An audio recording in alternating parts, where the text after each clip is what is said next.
fucking live!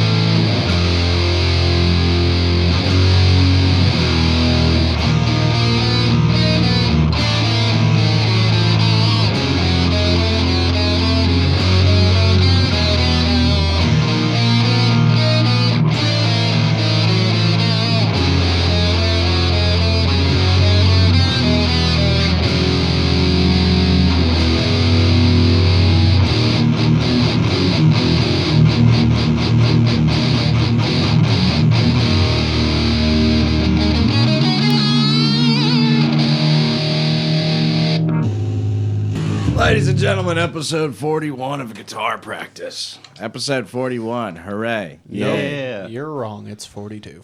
42? Yep. Are you serious? This is a psyop, dude. This is a Mandela effect. Just kidding. It's episode 42. God.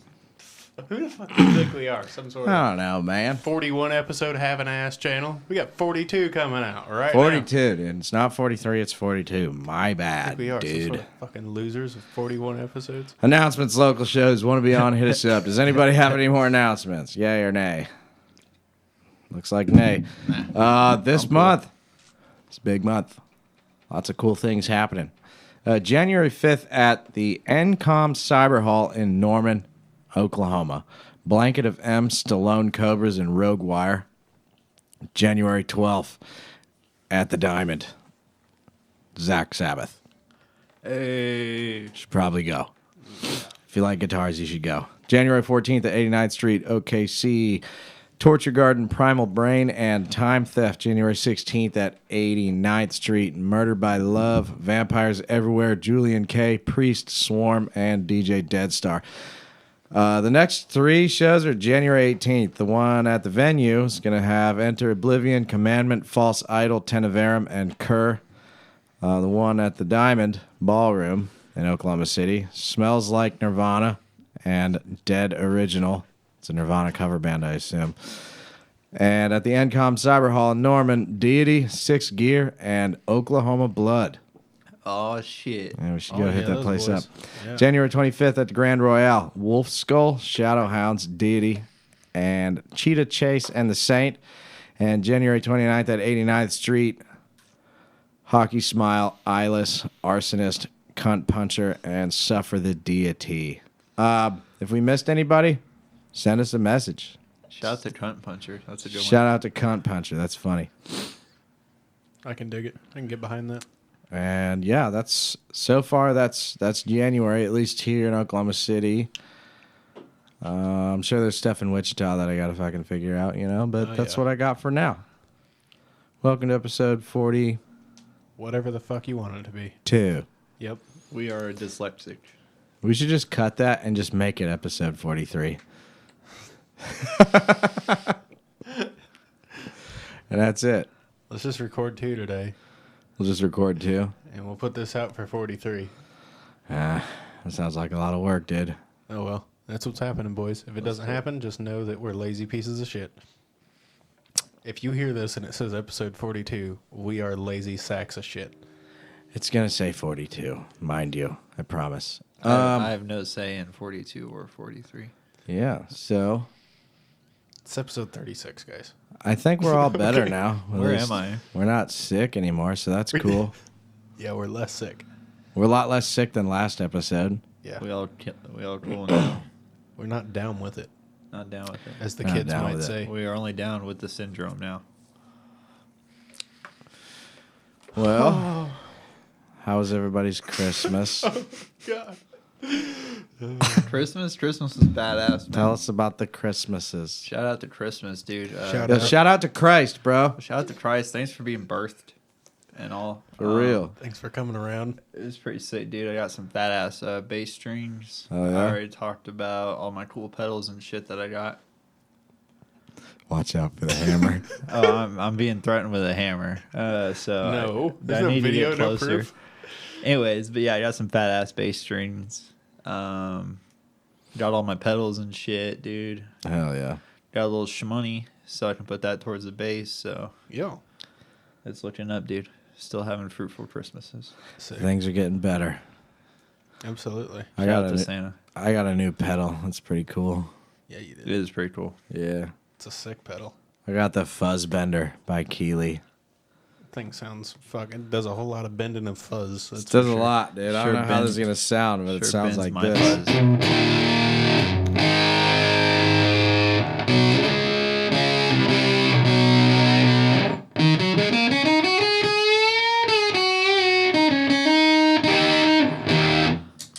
Sounded sick. It's pretty cool. Very old school. This thing has so much fucking gain packed into it. It's absolute insanity.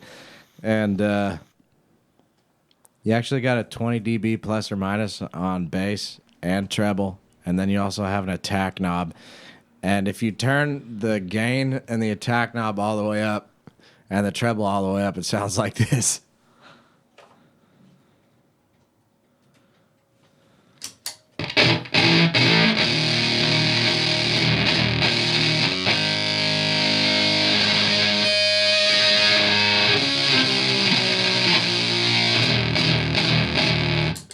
It's pretty rowdy. Just kind of sounds like an angry fart.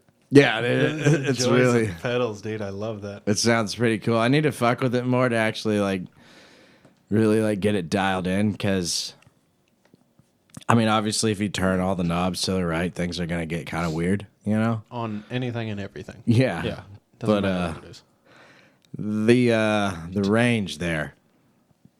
If you turn the knob on your tuner all the way to the right, it'll turn into a fucking ukulele. Is there no what? Pretty much, dude. But yeah. From a bass to ukulele. It's really cool. It's handmade. It's all analog. It's badass. I really like it. It's very sick. Yeah. Might have What, to post a what picture company of it. makes that? Keeley. That's I cool. think the haven't- guy's first name is Robert. I haven't heard of that. That's cool. Robert Keeley. It's one of those. There's a lot of like artisan, I guess, pedal There's a companies lot now. of motherfuckers out here being motherfuckers. Yeah, you know, what, Amen. like I guess Amen. artisan handmade pedals are like a thing now. I think that's just for bread, but No, I think that's what I it's- was thinking of. No, it's for like concrete too and stuff. Yeah, I didn't. I feel you. handmade, small companies, Shout out, artisan. artisan I people. don't know. We love you, Google it in Who Urban the fuck is Dictionary or making something. bread? I don't get it. Panera. There's no bread dude. in You're your not. pedal. Don't ask about the bread, dude. You're gonna go down a whole rabbit hole. I like bread. Me too. You know about the yeast of assassinations of '83? Hey, didn't we talk about cinnamon rolls at one point? Yeah. That was made with a yeast infection. I do remember that. That's That been was a while. long time ago. It's been a while. That I was wonder a- how that guy's doing, or whoever ate him. Probiotics are on point. I bet, dude. I bet he has a good gut biome. Yeah, Lord, dude, dude. he is literally Activia. Yeah, dude. They harvest Activia Speaking from of that our man. special guest, Activia. no, the guy that ate the cinnamon rolls.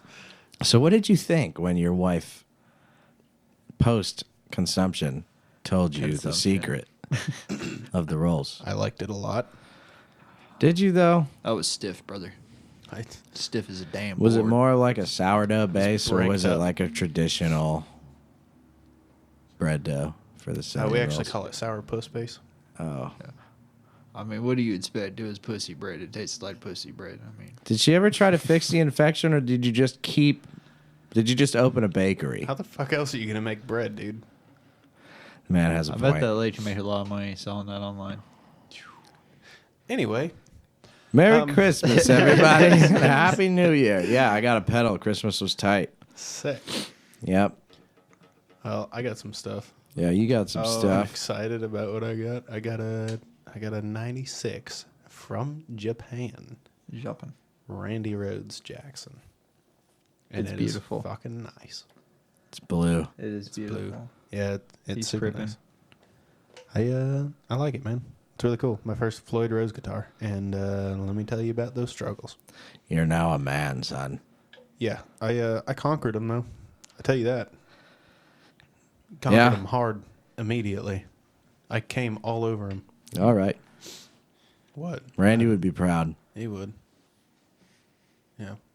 Rest in peace, Randy. So I hope you're what- looking down on us in favor right now. Sweet guitar, bro. Yeah, it's pretty sick. Well, we're gonna have to post some pictures of some stuff, you know. What would you Yeah. rate the? Well, what would you say is the hardest part about dealing with them? The Floyd roses. Mm. Initially tuning them. Initially telling them Yeah. for the listener. Why? Yeah. Or string change. So, because your tremolo is floating, which means you're balancing both your string tension and the spring tension on the back of the bridge. And when I say that's a motherfucker, that's a motherfucker. And I spent 3 whole hours trying to do a string change on this thing before I gave up and bought fancy tools. And by fancy, I mean they were very, very cheap, and you could probably do the same thing with a deck of playing cards, but it's just little bridge blocks. And that took my string change efforts from 3 hours down to 15, 20 minutes, Damn. Yeah. fully in Damn. tune. We just did my Razorback right before we started recording, and it took like 10 minutes. Yeah. So At the a bridge maximum. blocks are the game changers. You know, the pretty strings are much. dude. stretching, so if my guitar sounds like shit, too bad. I Yeah. just changed strings, but They're going to stretch. But those bridge blocks, if you have a Floyd Rose, don't sleep on them. shit is tight. Shit Yeah. is tight. Get the bridge blocks. Also, buy a Jackson V. They're sick. I'd say.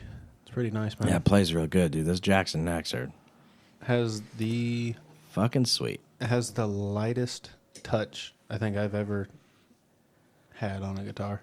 Ever. Yeah. I mean, I got the I kind of purposely set the Action. action. Man, my brain just exploded. Yeah, I kind of purposely set the action super low, you know, with a really nice and level bridge. And I mean, I could eyeball the neck and tell you that it was damn near dead straight, you know. And man, it is just barely a touch to get that thing to make a noise, and it is really nice. Man, it's pretty impressive for how old that guitar is, you know? Yeah, Like, 'cause at the end of the 1996. day, it's just a piece of wood. And for a piece of wood to stay that straight, Yeah, it's pretty fucking sweet, dude. yeah, it's really cool. It's pretty fucking badass. Good job, Jackson. Good job. Yeah, they do make good shit. Japanese, I'd man. say. The Japanese. Anyway, that was Christmas. Yeah, we got some cool guitar stuff. Hooray. Mhm. What have we been working on? I'm going last. You going last? Yeah, because I got a big segment attached to what I've been Yeah, working absolutely. Okay. on. Hey, did you call Bobby? Yeah, I'm waiting on him. Oh, Oh, don't worry, I'll interrupt you. Bobby, you're late. I will go first then. Yeah, go ahead. Nate, what have you been working on this Dude, Christmas season, dude? Napalm in the morning, There it is. and I got some shit by Wesley Willis I've been trying to get down. Who's that? I can't tell you yet. You guys aren't allowed to look him up. Okay. What do you mean? Just can't do it. I forbid. You don't? Do you know who it is? Yeah. So who is it? He's a guy. He's important. Oh, what the fuck? You don't know Rock and Roll McDonald's? No. Rock and Roll McDonald's. No, dude. You don't know Rock and Roll McDonald's? That's crazy. I have no idea. Yeah, I have no idea. What? That's sounds crazy fun. that you The don't music know in the play place? Dude, no, it's Oh, goddamn, Lord. man, it's some real outsider music, dude. He's ahead of the game. Or you ever heard I Whoop Batman's Ass? No. I haven't heard that either. You guys want to listen to some Wesley Willis real quick? Do we have to? It sounds terrible. Oh man, come on. Just Sounds a like little. fun, but it sounds like copyright. We'll listen to it off. It does off sound like recording. copyright. We'll listen to it off. It does air. sound like fun though. I am interested. You piqued Wesley my Willis, interest. but not his. But yeah, I'll be doing some stuff about him in the very near future because I found him interesting. Did you say he's a Nazi? No, when did I say Nazi? I don't know. That's what I heard. Did I say Nazi? He's not No, a I didn't say Nazi. Nazi. I didn't hear Nazi. Okay. No. My brain just floats directions. Get your sometimes. mind out of the gutter. Bro is Out of profiling the me. viewer. Anyway, Anyway, All right. play something. play your riff.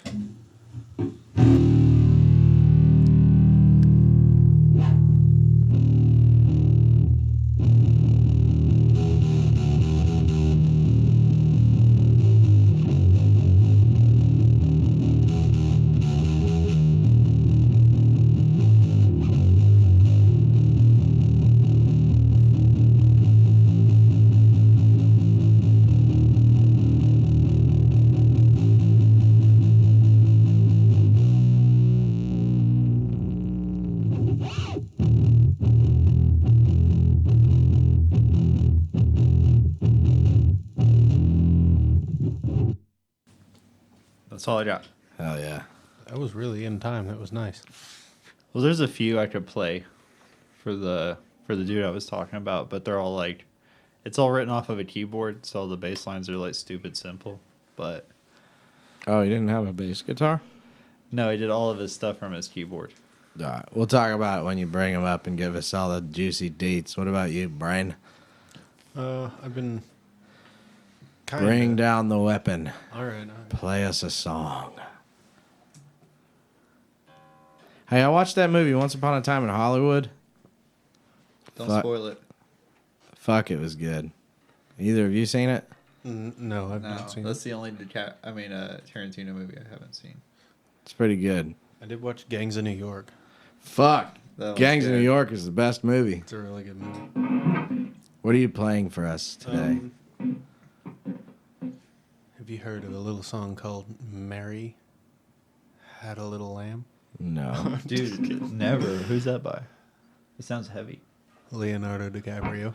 And his 15-year-old girlfriend, did she sing it? Yes. That's crazy. Oh, God, here we go. More Twice. bad people because Twice. they have money. Oh, It's bad versus just he has a 15-year-old. Here we go, dude. Who gives a fuck, because he bro? has money, he's bad. Jesus. You get on a fucking It's not hill, about why the don't you? 15-year-old girlfriend. That is It's how I about, never said that. it's about money. Dude. It's all about It's money. just about the money. Can you pick other people that aren't rich that have 15-year-old girlfriends?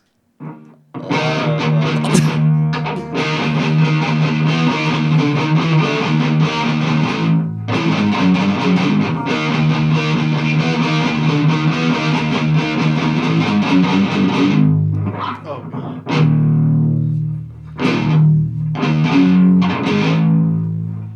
I forgot the pattern of it.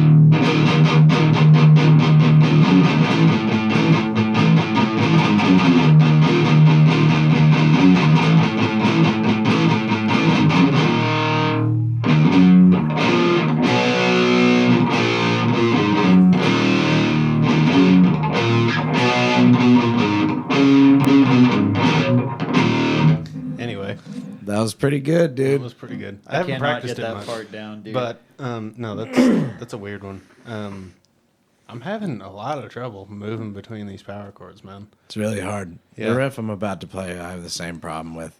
Other than that, I'm working scales, and I'm not going to play that. So Yeah. yeah, You don't want to just not play a fun to scale for the audience?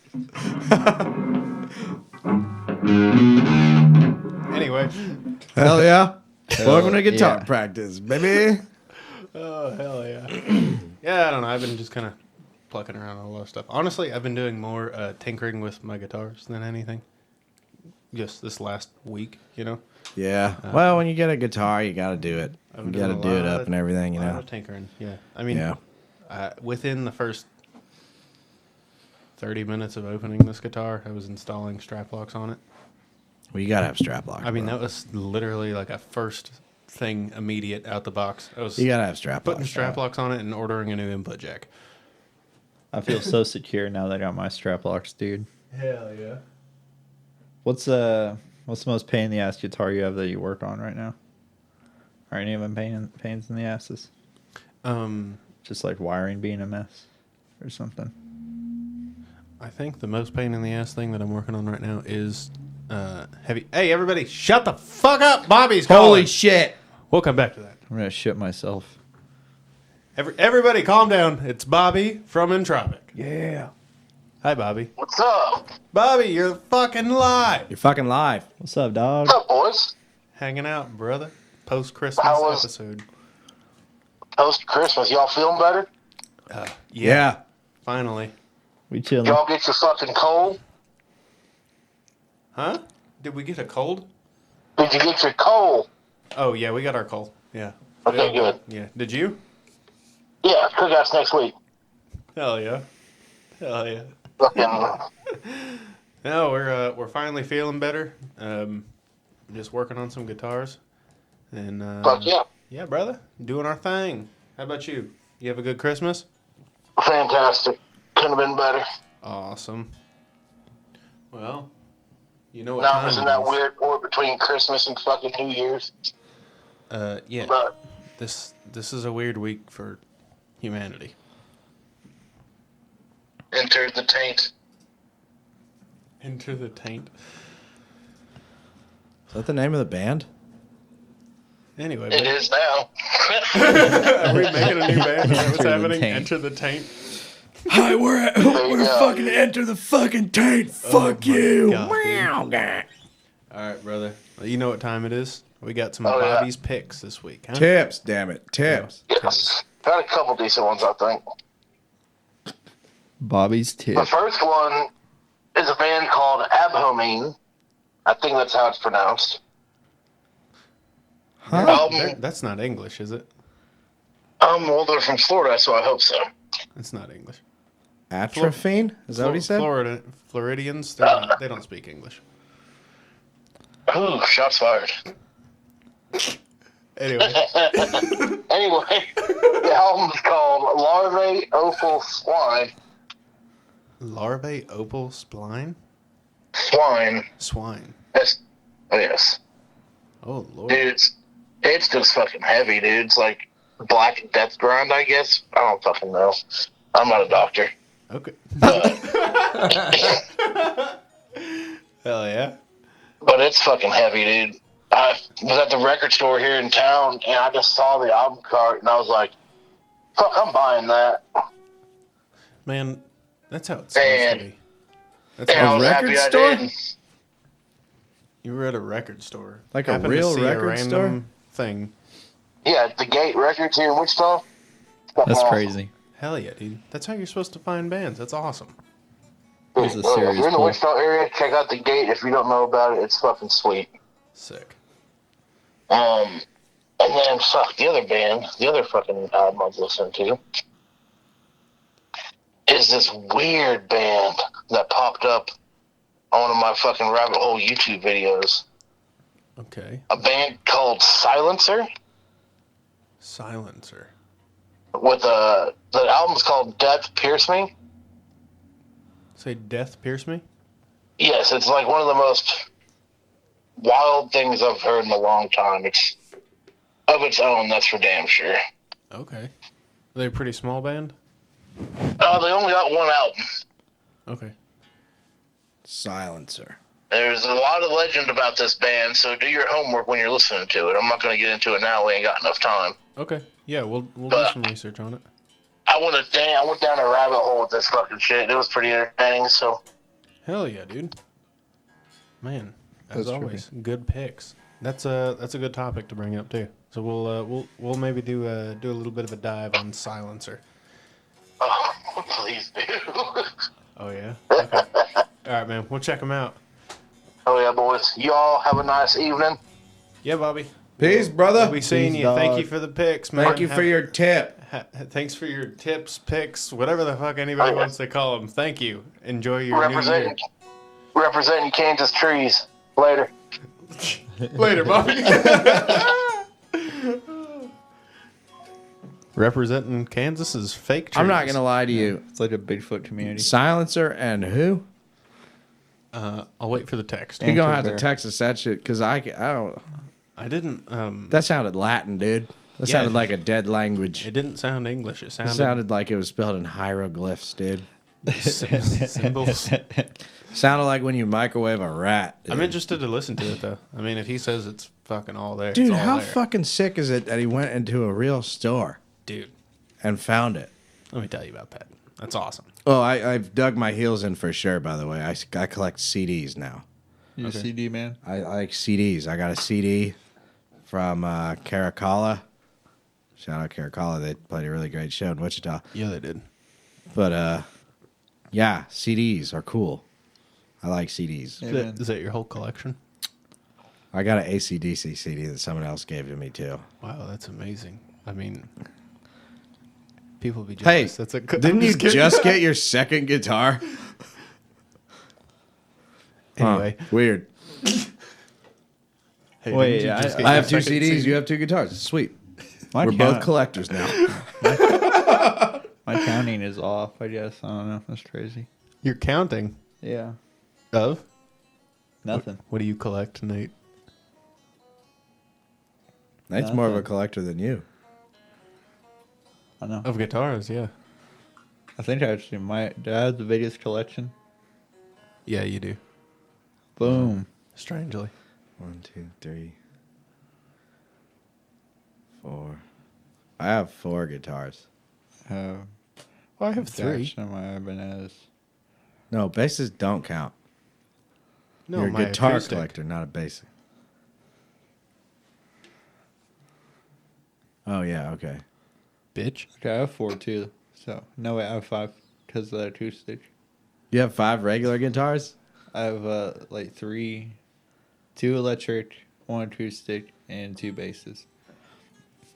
Stop. No, basses don't count. Why? Separate category. How's that a separate category? Because don't know. because then it takes 'Cause away heavy. the thunder from bass collectors, okay? Fuck them. You're a bass man. You should represent. I'm not representing the bass collector community. I want to buy shit. Y'all quit hoarding stuff. No. Everybody quit hoarding Absolutely something. never. Hook your brother up, bro. Listen, dude, I got 2 CDs. I like CDs, okay? Largest collection in the world. Come see it. It'll be in museums near you. No, I'm keeping it. I'm hoarding it. Oh, okay. Never mind. Remember we used to get the little packet with the CD? Had like all the extra little art on it and shit. I feel like you don't you The fold still- out from the jewel case? Yeah. Don't you still like like some? I guess it depends You on get who like it's a little from, yeah. packet, or like sometimes you get a poster up in there. Oh, yeah. Yeah, that shit was tight. CDs Yeah, are sick. I don't know how the fuck to pronounce this band name. Yeah, spell it out for us. Give it a whirl. ABHOMINE. Abomine? Abhomin. I don't mean. Larvae, offal, swine.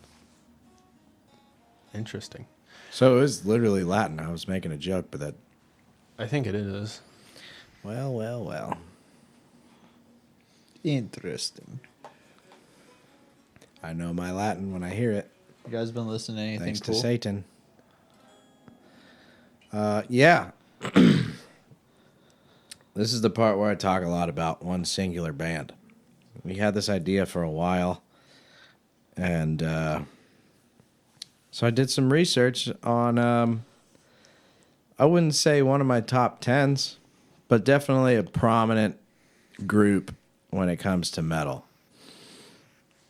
The band is called Entombed. Okay. Been around since... Well, they've been around for a while. Since Tombs. Since they were tombed, yeah. Since they've been entombed.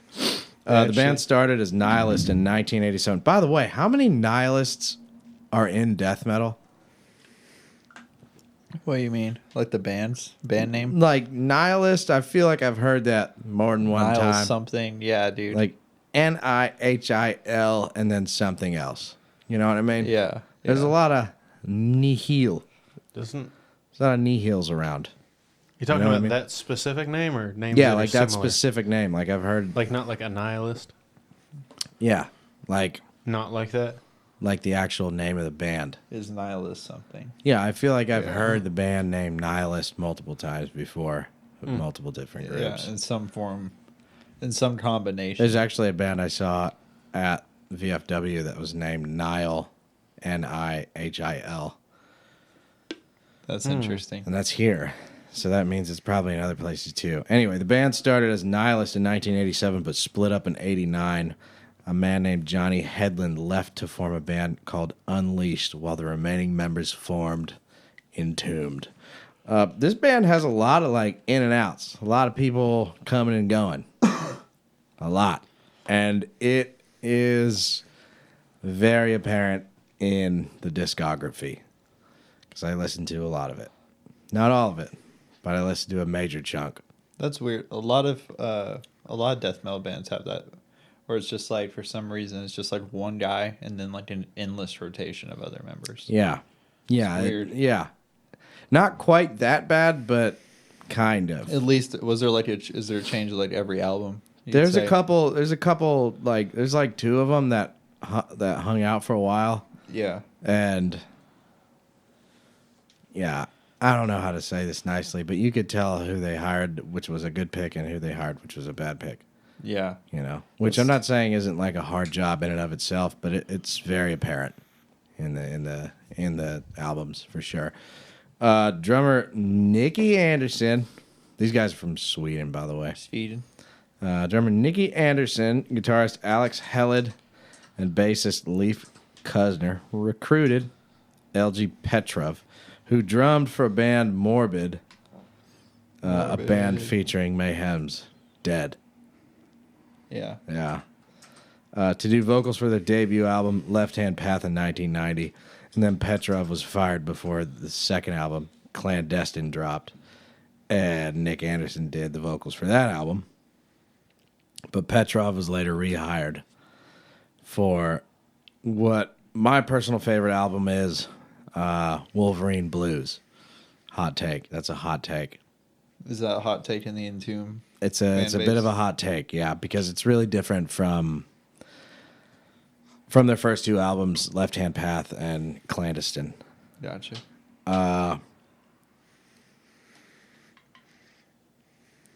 There was an album that dropped in 97. It was called To Ride, Shoot Straight, and Speak the Truth. In 98, the album Same Difference. Remember this. Same Difference was the first album without Nick Anderson playing the drums. He left to focus on another project called Helicopters and was replaced. Yeah. Hella Copters. Helicopters. And was replaced by Peter Stjarnvid. Sick. Let me see. It's Swedish. There's a lot of dots Okay. on the letters. And Stjarnvid. Uprising was released in 2000, following a year later by the album Morningstar. Inferno was dropped in 2003, followed by Serpent Saints, The 10 Amendments in 2007. They put out a lot of like live albums. There's like, this is the first time I've seen this, but like I said, I haven't done a whole lot of research in a lot of other bands. But they have like Left Hand Path, the album, and then they have the same exact album, but it says full dynamic range.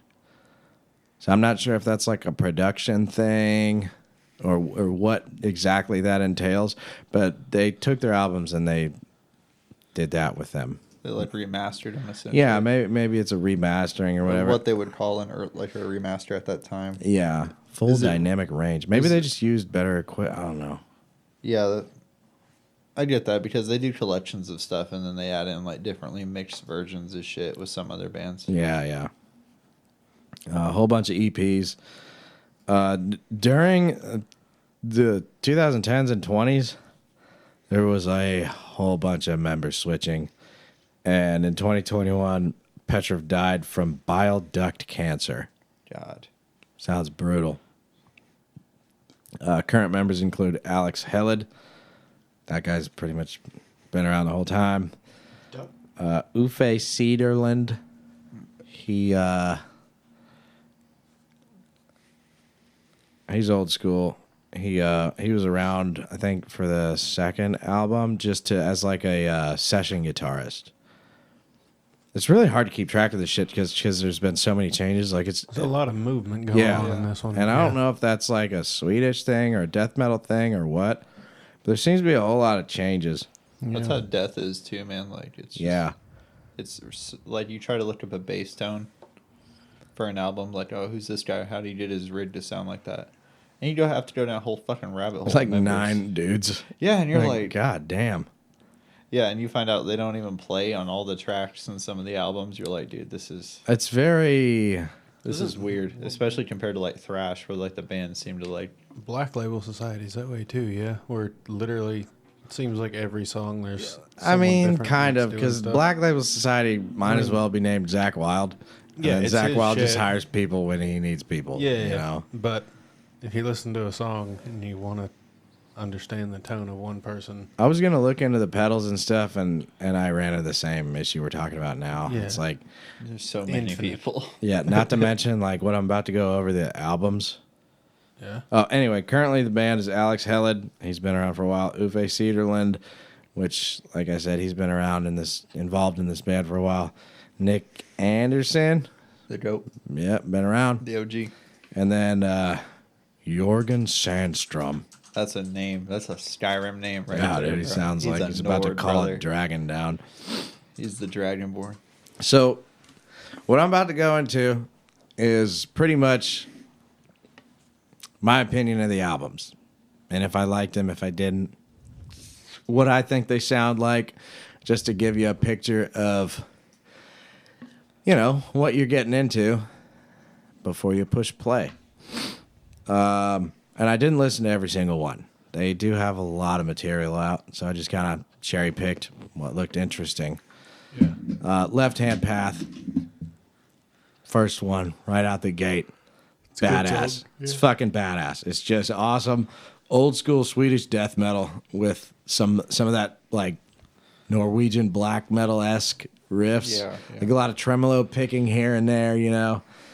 It's just fucking sick. Clandestine in '91 is just as good as Left Hand Path, I think. Well, Left Hand Path's probably a little bit better, but the song Chaos Breed in that album is fucking sick.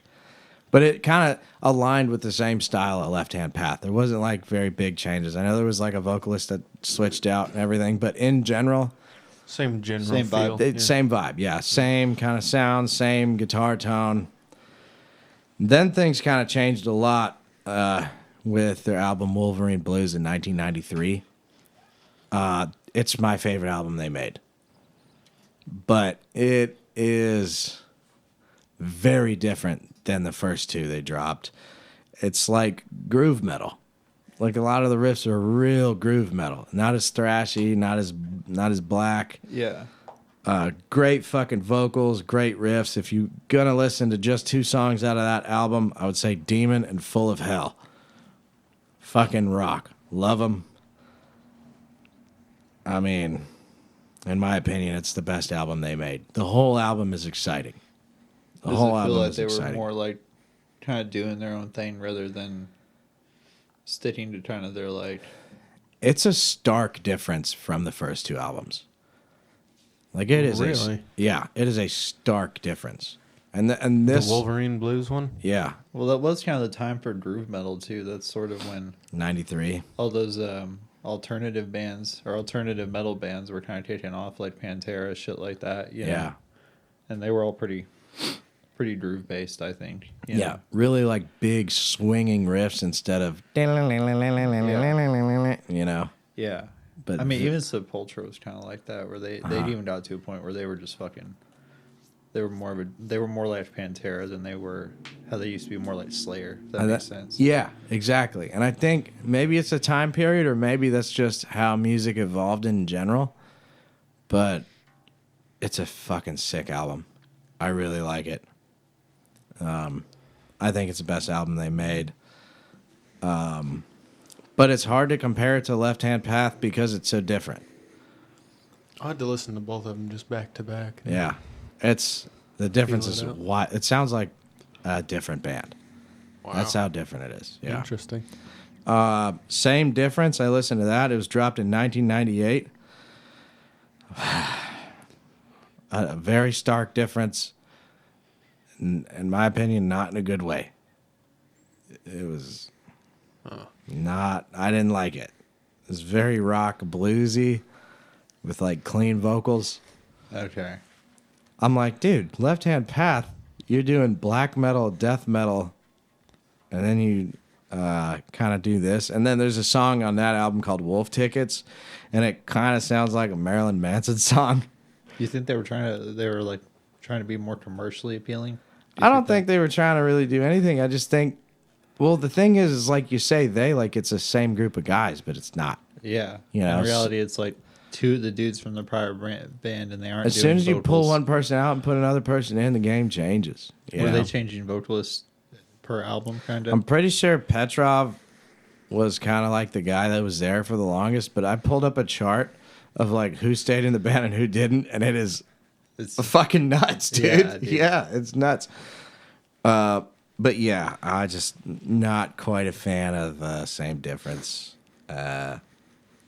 When you hear a name called Entombed, that's not what you think of at all. yeah. You know, Uprising was dropped in 2000, and this album was definitely better than Same Difference.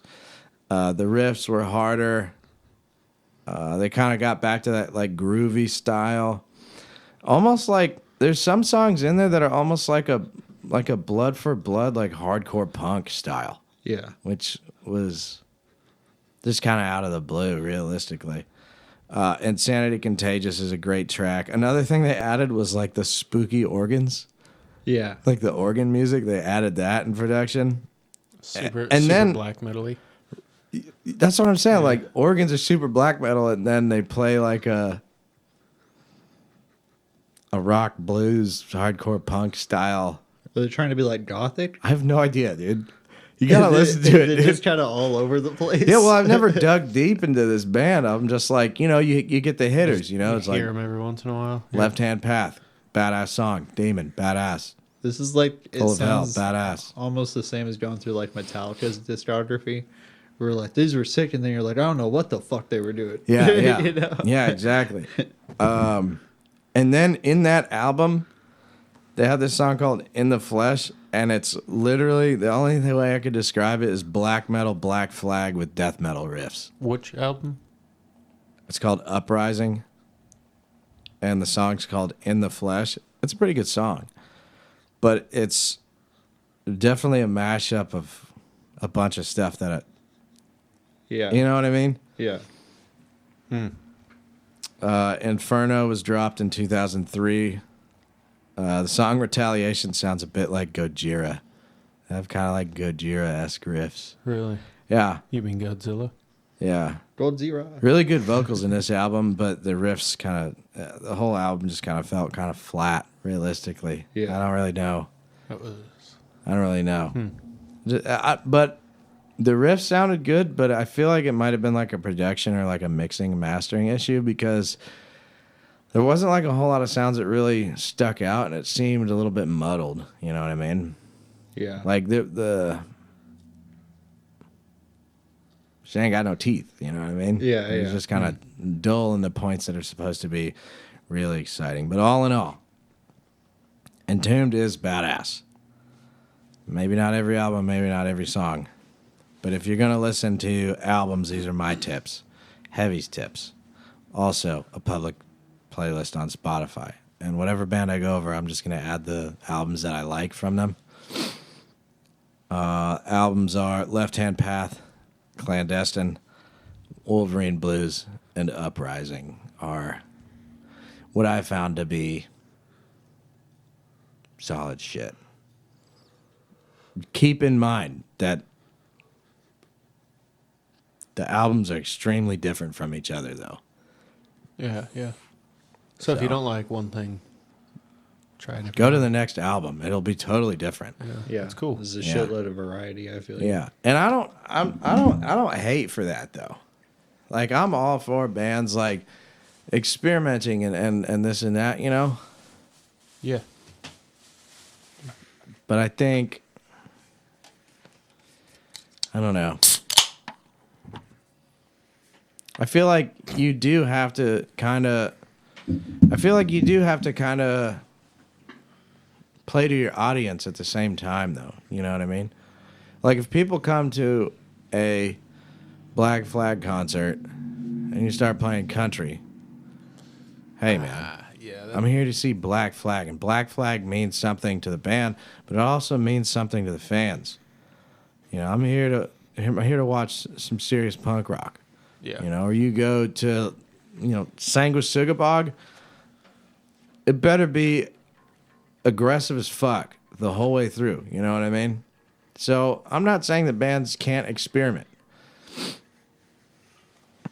A whole album, that's a lot of experimentation to expect out of, the fans that are kind of funding your project realistically, you know? Yeah. Yeah. And I mean, the only thing that irks me about bands like that, especially a lot of bigger ones, I'm not saying Entombed does this, but they do a lot of bigger bands get in this weird state. They're like, oh, we need to branch out. We need to do this. We need to do that. And it's like, Maybe call it something different. Branch out a little bit, though. Like, do 2 or 3 songs on an album where you Yeah. branch out and try something new. And if yeah, they no fucking... one has a problem with that. You know what I mean? They have a problem when you like try to do all this super experimental stuff in an album. And one album difference. And not only that, but half the time the albums are crammed as fuck. Like Load. I keep bringing up Metallica, but it's around the same time period. So fuck it. But like Load. Like you go from the Black Album to Load. And it's not that long of a difference. It's like maybe, like 2 years? You know what I mean? And it's a long-ass album. They try to do all this different experimental shit, and they hit maybe like twice, and it just so happens that those songs are also like the best produced sounding songs. You know what I mean?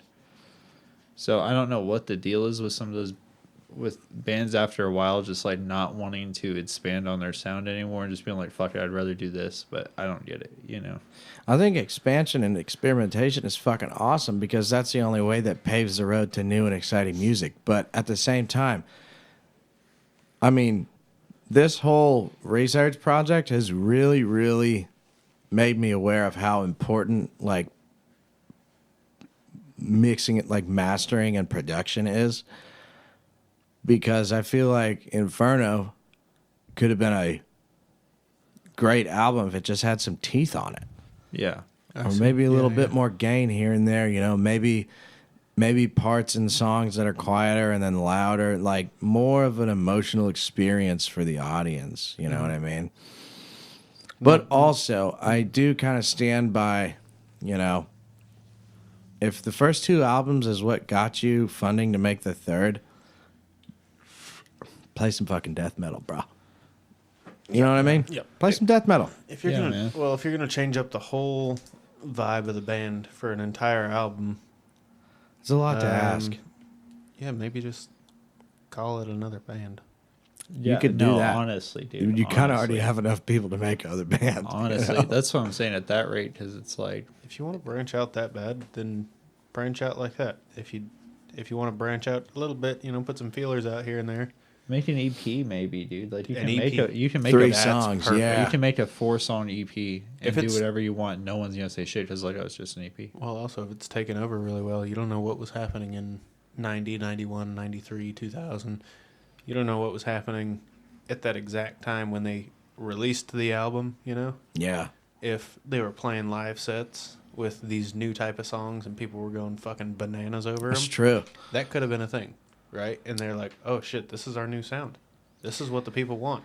But I mean, Let's at the rock same time, and I know it's pretty much 2025 right now. Yeah. Just looking at the plays on Spotify, I can see what the people want. Yeah. They want Left Hand Path and they want Clandestine. They do want Wolverine Blues too. But as far as anything past that, they changed so much. Yeah. They changed so much, and Call it something different. they just got do a couple softer. EPs. And There's I also don't a thing know in how to say it. chemistry. Like that's a big deal too. It's Yeah. it's hard to really come down on a band like this though when, I mean, you literally see the list of members, and it's And I mean there are pretty much bands every album has someone different in it. There's 19 people. and there are bands that have maybe changed like 1 or 2 members over the years. Yeah. And they barely are able to function. Like they put out like genuinely bad music when they're missing a member. Like Limp Bizkit, the one album they don't have Wes Borland on, is like the most dogged on one of the most dogged on albums of all time. What does it sound like? Remember that one basic ass guitar riff we learned? Yeah. Limper It was Bizkit. like that shit because they picked some random dude who was in like a punk band. He's good though. He's a good guitar player. They just dumbed him down. So You're talking much. about Wes Borland, though. Dude, but That's a giant shadow to live in. Yeah, dude. I don't know why they didn't get somebody like maybe a little bigger, a little better at getting closer to that. But I'm telling you, the guitar riffs on that album are bad, bro. Just flat. Yeah, and then but that's happened a bunch. I mean, Metallica was trash after they got rid of Jason Newsted. You know, Rob Trujillo was cool, but you know, Yeah. Could you imagine them getting rid of like Lars? What the fuck? they would is get this? so much better. No way. The music would get so. Lars is the problem. I don't dude. think so. Lars is the problem, bro. He's part of it. What does this say? The original members? Yeah, Loudwire saying original members of Entombed. What year was that published? 2016. Yeah, that was before Buddy died. Oh well, Yeah, that my homie LG. He's that dead. doesn't help Rest getting up. all the originals Bile back. duct cancer. but- yeah. What's his last name? Petrikov. LG Petrov. That's a real Slav name right there, dude. Yeah. He was a vocalist for a long time. But the Alex and Nicky Anderson, those guys have been in it for a long time. Nice. So, I mean, there was still like the core. Was But- Nicky Anderson doing vocals throughout it, or he only did vocals on that one album? Yeah. that you liked? That's another thing, too, that I've noticed is like people like switch instruments a lot in this band. Like, I'm tired of doing that. Like a lot. I got my fill for being vocalist. I don't know. I don't know if that's a bad thing. I don't know if it's a good thing. I don't really like Same Difference. Uprising was good. Inferno was really flat. The first 3 albums were badass. That's what I can say. And they're still, to date, the most popular by a long shot. Wait, so what do the 2 consistent members do? Alex Hellid was the guitar and Nick Anderson was the drums. Okay, well, that's like, It's a pretty solid piece. yeah, because I feel like the lead guitar and the vocals really made like what the identity of the The band vocals, is. yeah. For most bands. I mean, there's bands like Typo, Primus, and like Crowbar. There's a bunch of bands where you can't really swap out the members because of how important the other one is. But normally you can get rid of a bassist or a drummer and be okay, you know, Yeah. Look at Alice in Chains. or Sublime. Lane Staley, dude. That was the vocalist. Yeah, dude. And don't get me wrong. Jerry Cantrell's good. Yeah, for sure. He's badass. But now he's touring underneath his own name. That's Which true. is fucking awesome for him. Yeah. You know what I mean? Yeah. But I feel like some things, and we talked about this with the Pantera effect, you know, where like Zakk Wylde is the only person that can replace Dimebag, Yeah. Yeah. but also at the same time, they don't sound the same. You still can't. Yeah. You You, know can't what I get mean? the original. They couldn't write new music, I don't think. It's not the same. They could, but they'd have to. It wouldn't. I Have don't been think the it would be same- good. It wouldn't have been I the really, same feeling. I think it would be like, I don't think it would measure up to fucking Drag the Waters. No. You know what I mean? like it wouldn't match up to Pantera's worst album. I don't think. Well, with the Phil era. It definitely wouldn't match up to their best one. I don't. It wouldn't match up to their best albums. Even like reinventing the steel and like Southern Trendkill. I mean, the guitar work is just it's too. It's like Eddie Van Halen, dude. It's too unique. You get one of those dudes. Yeah. Before we get into your riffs, do we get beer in the fridge? Yeah, we got a lot of beers. Oh shit. Okay. Yeah. I'm gonna go grab a beer. I'm just gonna let it roll. You want to play your riff? Yeah, sure. Okay. So I was gonna learn a couple, but speed is a pretty big factor in these riffs. I'm not that good of a guitarist. So here we go. I decided to learn the most popular one, Left Hand Path. Poser. Why not? It's not like, okay, so hold up. Well, you can't be a poser if it's entombed. The popular songs have tabs that are published, okay? Oh, dude, he went by the hieroglyphs, y'all. I'm not gonna sit there and By listen the to it for 9 hieroglyphs. hours, dude. Come on, I dog. went by the cave scratch. I'm trying to go by the tabs, dude. No, I feel you. You can't be a poser. The songs that are entombed. like you don't like nobody's ever heard of, nobody's ever tabbed them out. So No, I'm not really seriously. gonna tab them out. You know, I mean, I may in the future. It sounds cool. You know, Yeah. it'd be fun to do that, but it would take a long time. Dude, you'd be like a guitar scholar. Yeah. I deciphered the riff. Anyway, this is Left Hand Path, just some riffage from that song by Entombed, the band I've been talking about. Let's hear it.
Damn. Has a couple segments from Left Hand Path.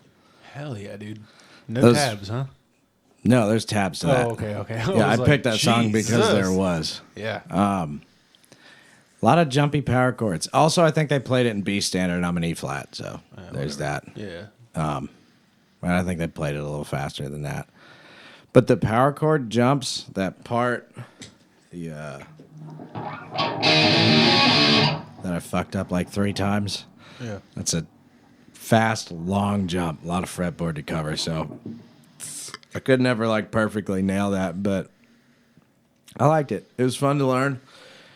It was definitely interesting. The Soylent Green riff that I learned before this really helped learn that one. With the big jumps.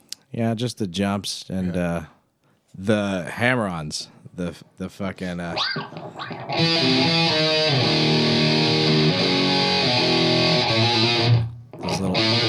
those little jumps. Yeah. Yeah. The chops or whatever. Yeah. I haven't done that a whole lot, and a lot of riffs I've learned, so it was nice to practice up on that. And I really liked that big. It sounds really good, clean too, but the I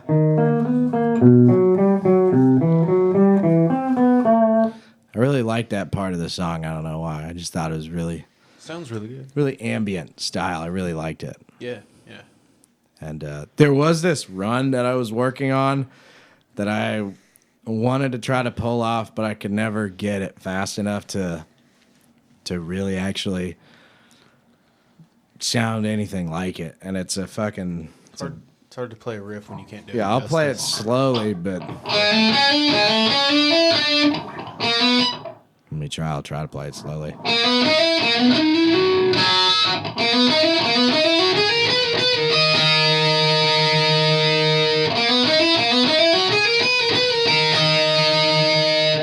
But it's about twice as fast, and that splits the this riff,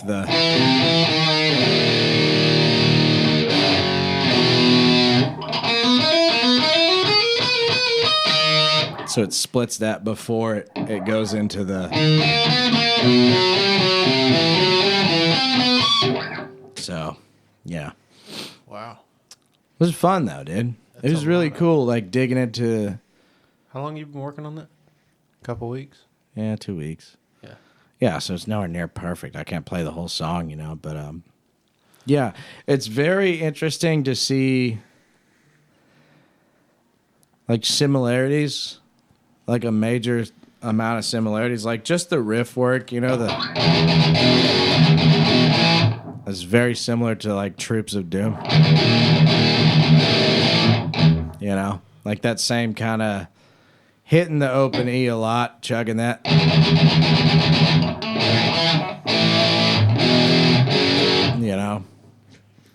And then there were some things that were really unique. Just the, like I said, the hammer-ons really are what kind of brought that riff to life for me. That's what I think is like what makes it their own, is the hammer-ons and the big tempo changes. And when you do listen to that song, you'll hear it. And you're like, oh, wow. It really fits. It's been a while since I listened to that one. A couple weeks, I think. Yeah. But, I hear it, man. It sounds really good. Thanks. I like the... Yeah, you put a lot of work in that. It sounds really good. It was tough. It was a toughie. Yeah. Yeah. It was a That looks like a toughie. bitch, It but was a bit overextended for sure. Yeah, man. Yeah. I couldn't do that. It's tough. I couldn't do it if you gave me fucking 3 months of I think no baby at home and pure work. I'm going to say this on the air so Uh-oh. that I'm definitely going to. But I am caught in the middle for my next little deep dive between 3. Creator, Obituary, and Testament. I want to do all 3 of those. I think you got Obituary, dude. You think Obituary? Yeah. I can already play Redneck Stomp. Obituary is slept Play it, on. then. I think they're the most slept That's on. the fucking... For how good they are, they're the most slept on.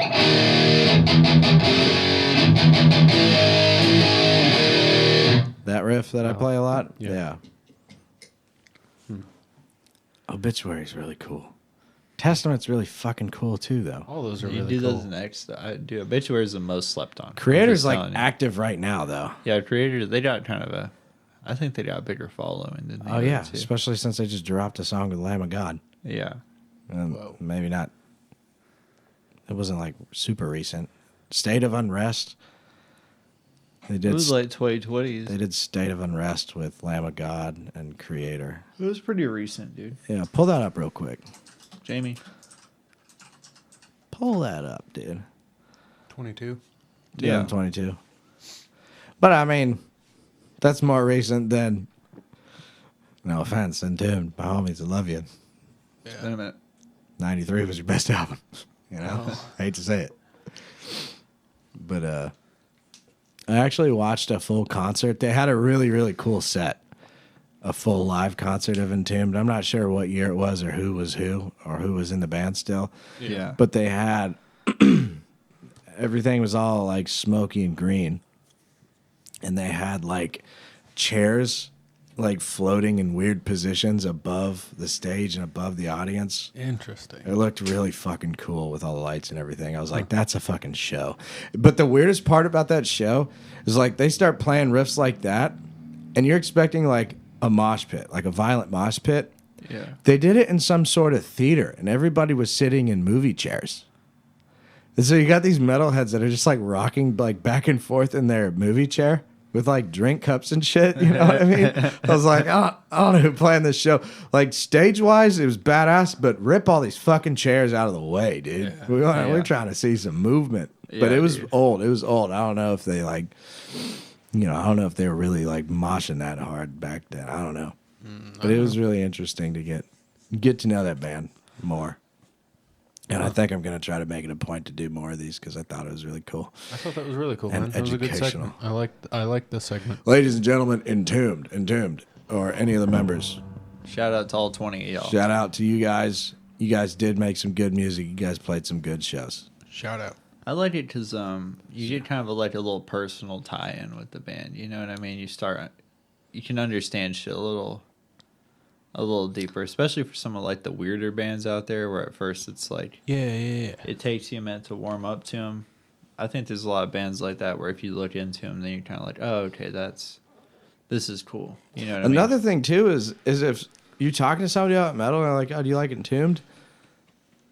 You know, or if I ask somebody like Entombed, they're like, oh no, I listened to the album, it sucked. I was like, wait, what album did you listen to? Yeah. They're like, oh, I You listened to the tapped same in. difference. It was fucking weird. I'm like, okay, hold up. Bro, you gotta hear me out, man. Listen for a second. This was not what they were about. Listen to this over here. Reevaluate it. You know what I mean? No, that's a good thing to be able to, pull someone back because they do have such a variety, I guess. Yeah. Yeah. I just thought it was cool. Yeah. And now every time I hear Entombed, I'm like, I know you guys a little bit more. Yeah. Yeah. I like it, Play one man. of your riffs. I got some fun little filler stuff. I Let's go. learned a thing. So you like vaginas, yeah? Yeah. All right. Yeah. Okay. Overrated. They're kind of nice. What do you think? Shaved or not shaved? Shaved. 100%. I don't give a shit. Okay. Dirty dog. I don't do a damn, brother. I don't give a goddamn. Bedazzled or not? What? I like- Fuck is that? It's called vajazzling, and apparently people have been doing this for a hot minute. I don't know how long they've been Of course, doing it, some but they- bitch wrote juicy right above it. That's at- so Can I ghetto. do this on my Look at dick? some of these. This is Lick here. look here, That's funny. come inside. Yeah. Of course. Oh, Jesus. This is ridiculous. Are those man. stickers or are those like implanted? No, I think they're Dude, just that'd be stickers. It's just wild. like art that they stick on. It's like You permanently like bejewel your bedazzle. pussy. Temporary Yeah. tattoo yeah, dude. for the That's snatch. ridiculous. Temporary snatch too. It's hilarious, dude. Anyway, random filler content. Oh, you know that bitch has 3 kids and no boyfriend. The one with the martini glasses on Oh, her yeah, pussy. dude. Oh yeah. Yeah. Damn, shots And she fired. doesn't even drink martinis. She drinks beer. You know, I know some girls like that. And that's pretty accurate. 100%, It's a shot in the dark, but you hit, dude. Drink time. They have a little tattoo of a martini and an olive. Never seen one before. Yeah. Some More of like these are margaritas. some of these are ridiculous, man. Hello Kitty. Vajazzle. Okay, Hello Kitty. That's funny though. I like that. It'd be Would y'all really do this with funny. your dick? Yep. Yep. I think for a special occasion. Yeah, dude. Why not? We should all get our pubes dejazzled. Yeah. Jazz. All right. Next subject. This is getting weird. Dude, if you get the whole shaft done, that'd be sick. Bumpy. Got that That'd be punk rock dick. Sick, dude. That would be sick. Or the balls that look like two disco balls hanging. And then you have a fucking baby and it looks like fuck, what's that one girl that dances but can't sing? J-Lo? Karma's a bitch. I don't know. Should have known better. Oh, JoJo Siwa. Dude, you have a baby and they're just JoJo Siwas. Complete with makeup and everything Chuck already. it in the river, dude. Chuck it in the river. Dude. That'll get those Republicans to vote for pro-life or pro-choice. Dude, for real. Whoa. That'll turn them on. Whoa. Hell Bunch yeah. of JoJo Siwas running around. That's what it's going to take. Joe. Let me tell you. Mom, how are babies made? Well, normal babies are made normally, but your dad decided You little unholy creation. your dad decided to stick rubies on the tip of his shaft, and here you are. Oh, Lizzo did it? Apparently. Did she use real rocks? She used stone, brother. Boulders, in fact. Crusher run gravel? Inch crush. 1 inch crush. Yeah, I did. Crusher run. Oh, good God. It was like, Anyway. call the miners. We found a quarry over here. Lizzo shows up. We could do everybody's back roads with this. Oh. Fuck, that's brutal. Anyway. Next subject. Nate, you got anything? Nate, you got a topic? Oh, will you look up... Actually, I'll have to send it to you real quick. Send it to the email. What am I at? Next subject. I got a subject. He's got a subject. Ladies and gentlemen, we have been told a lie. Here we go. A lie. By whom? Yeah, I started to sound like Nate right now. Here we go. Dude, watch. He's about to say something decent. The corporate He's about to not sound like a degenerate for 5 corporate seconds. greed. Corporate greed is trying to fuck us out of cool gear. Shocking. They're not trying to fuck us. They're just charging higher prices. I mean, it's really not that big of a deal. But let's talk about Boss pedals. Love them. Huge fan, right? And before this instance happened, everybody had a huge hard-on for the old Boss pedals that were made in Japan, right? Much like your new guitar. Oh, yeah. Because Japanese manufacturers go hard as fuck, right? Yeah. Look at Toyota. They last forever. Shout out Toyota, bro. Shout out Toyota. They capitalized on that idea by producing the Wazacraft line. So you could get a Metal Zone, or you could get the Wazacraft made in Japan Metal Zone. For an extra Double the price. 40, $50. It's like double the price. Yeah. Yeah. It's close enough to double the price where I'm going to say double the price, but it's not quite double. It's $50 more. No, it's not. Metal Zone's like $90. The Metal Zone Wazacraft is like $160. For what? It's made in Japan. Wow. And it says Wazacraft. I bet all the shit isn't made in Japan. I bet it's like assembled in Japan. Now, They always got some little cop out with that shit. when I was traveling over Christmas, I was in St. Louis. All right, so that's $50, but it wasn't $50 at Guitar Center, the one I went to. Okay. Exposed. I'm just kidding. Anyway, you were traveling. $50 extra is insane. That's fucking Well, Guitar Center is fucked, dude. God knows how much of a markup. Yeah, it's time and a half. 50% on- markup. Yeah. Anyway, World's biggest pawn shop. the Guitar Center in St. Louis, I went in there because I wanted to buy a drum set for my kids. And they had a giant pedal board with all of the Boss pedals on it. And they had the Wazacraft next to the regular pedal for multiple different pedals, right? Mm-hmm. The two I tried out, because I saw it, the first thing I did was like, it's time to get to the bottom of this. Yeah. I need to know. Does it sound better or not? So I fucking matched the knobs on both the pedals and I played through them. I'm not going to say there's zero difference, because there is. It seemed like the Wazacraft had just a cunt hair more treble.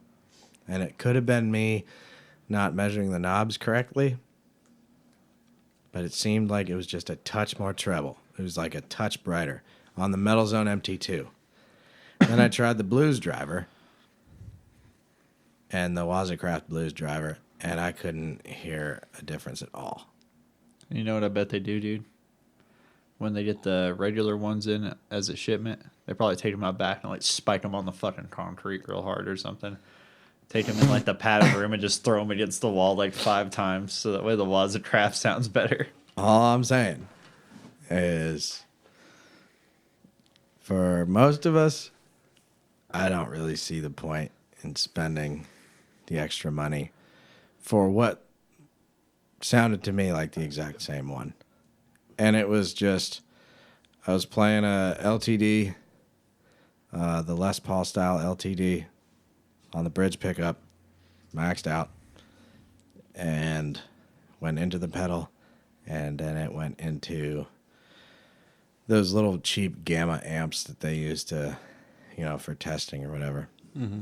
But yeah, for me personally, I didn't hear that big of a difference. I definitely didn't hear 50% price increase difference at all. Yeah. So that's just me. Wazacraft, Come on, man. chill out, dog. We're all poor. So chill. Yep, we're all poor. Well, what you got, Nate? I'll send it to you. Here's the deal.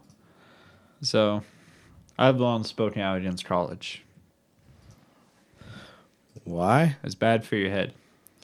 Okay. Have you ever been? You ain't supposed to be in no college, let me tell you. Hold Okay. up. Tell me. Because these people are professors at the Berklee School of Music, right? Supposedly, You've talked about the Berklee School of Music before. supposedly these dudes are supposed to be the best of the best. They are so qualified that they will charge you the rate of like a fucking supercar to learn basic music theory. And this is what happens when they attempt to get together and jam.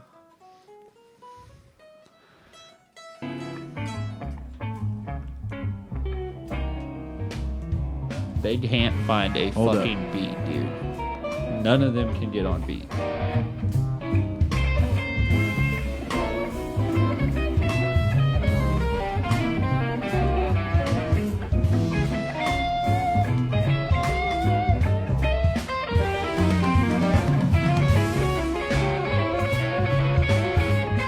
Everyone's trying to solo over each other.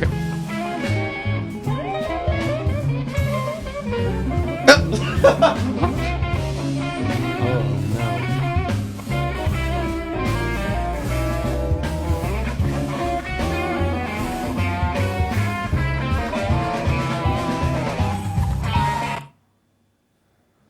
That was really them? That was a shit show, yeah. That's that was really the them? Professor's Jam. Berkeley has tried so hard to scrub this shit from the internet because if you look it up on YouTube or anything else, you cannot find the original video. Oh, man. You have to go to Reddit to find the whole thing. That fucking sucked. I'm not even going to sugarcoat it. That sucked. That Imagine sucked. dropping like 50 grand and then you see this come out. Dude, This- you know, these it are was- the people teaching you. You're Right. paying these people The 50 first thing that grand. stuck out to me was how many tone knobs and pickup switches were being hit, and like zero difference in sound was There happening. was so much going on and it was all like the most basic shit and everyone is just, no one is playing rhythm guitar. All right, can we? Everyone's Hold just up. trying to solo on top of each other.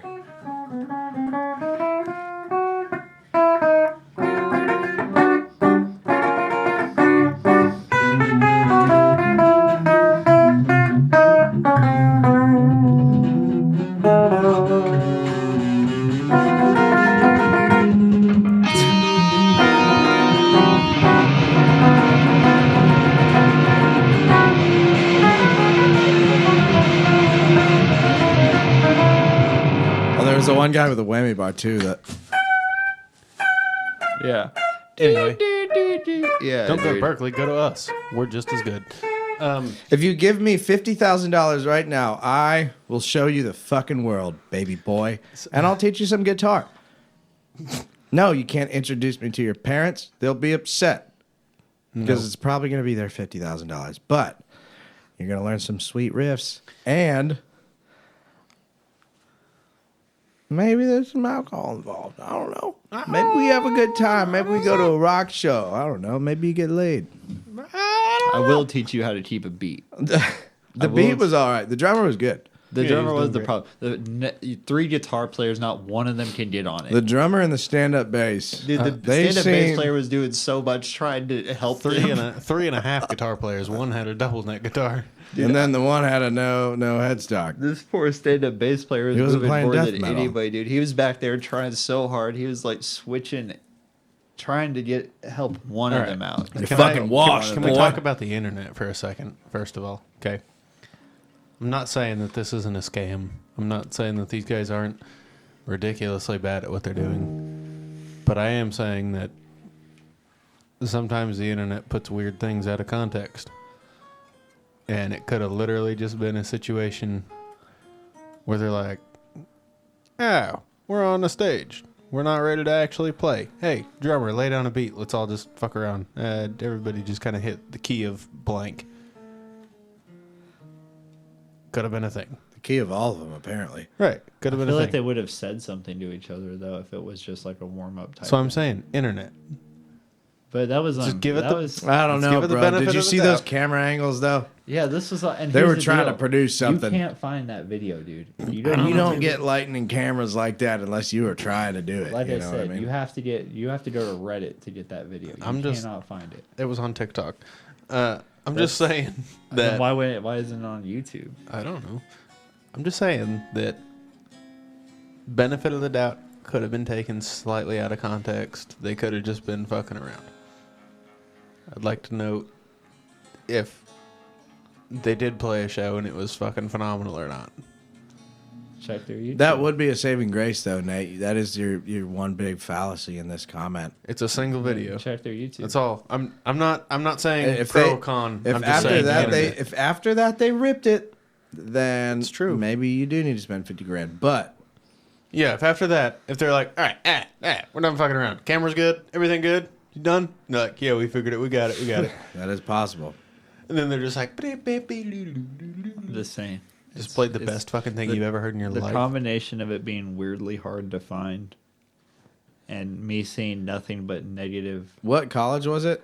Berkeley All School right. of Music. How many videos of any Hold up. big band or anything can solve like this that right now, have you dude. found? Hang on. Go to their page. How many have you found with a band that's really big, say Pantera, doing a dumb fucking everybody warming up in their fucking pre-stage day before a show? How many videos of that have you I've found? seen a few of those, but That's pretty normal. It's never been professionally recorded like that. And they always speak to each other. There's no reason why they would. If they're all not be- speaking to each other, it's because they're fucking around, possibly. It's but why is it so professionally cut? It literally could just be fucking around. Then- What if I took our sound check and threw it up? We talked during that though. You're Yeah, like, because that's our "Yo," business. You're like, I'm just saying. Key I'm, of this, I'm, play I'm this, playing. yeah. I'm playing the I advocate feel side you, here. but I just feel like you'd be able to find it on their page if that. I don't was know the if they're case. good or not, but that sucked. That's what I know. And I do want to see Berkeley School of Music YouTube video right now to see if they really got it. With Oh, the shit. Professor's Jam. Steve Vai came from Berkeley. Interesting. Do they have a YouTube channel? I'm not playing none of those. Or you could look it up. Are we still logged into our Reddit? I don't know. Maybe.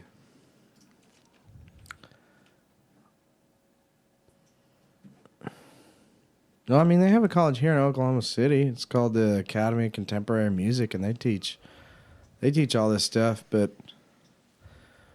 what's his name?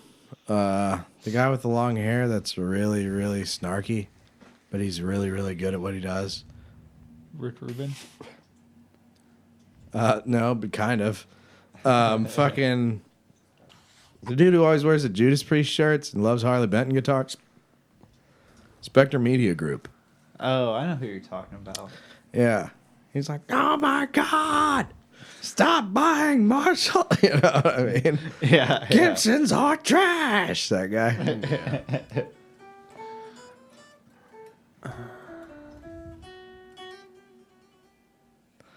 I'm not watching none of the stuff that's on their website. Yeah, I don't know. I want to see I don't know. What to maybe find something. dig deeper. We'll dig deep on that. I'm curious what Nate, comes I out of definitely there. agree with you. That was Video sucked. That was terrible. That fucking blew. Dog. that was really rough, even for jazz. And jazz is supposed to be like off the rails, and that was so far off the rails. I don't even know.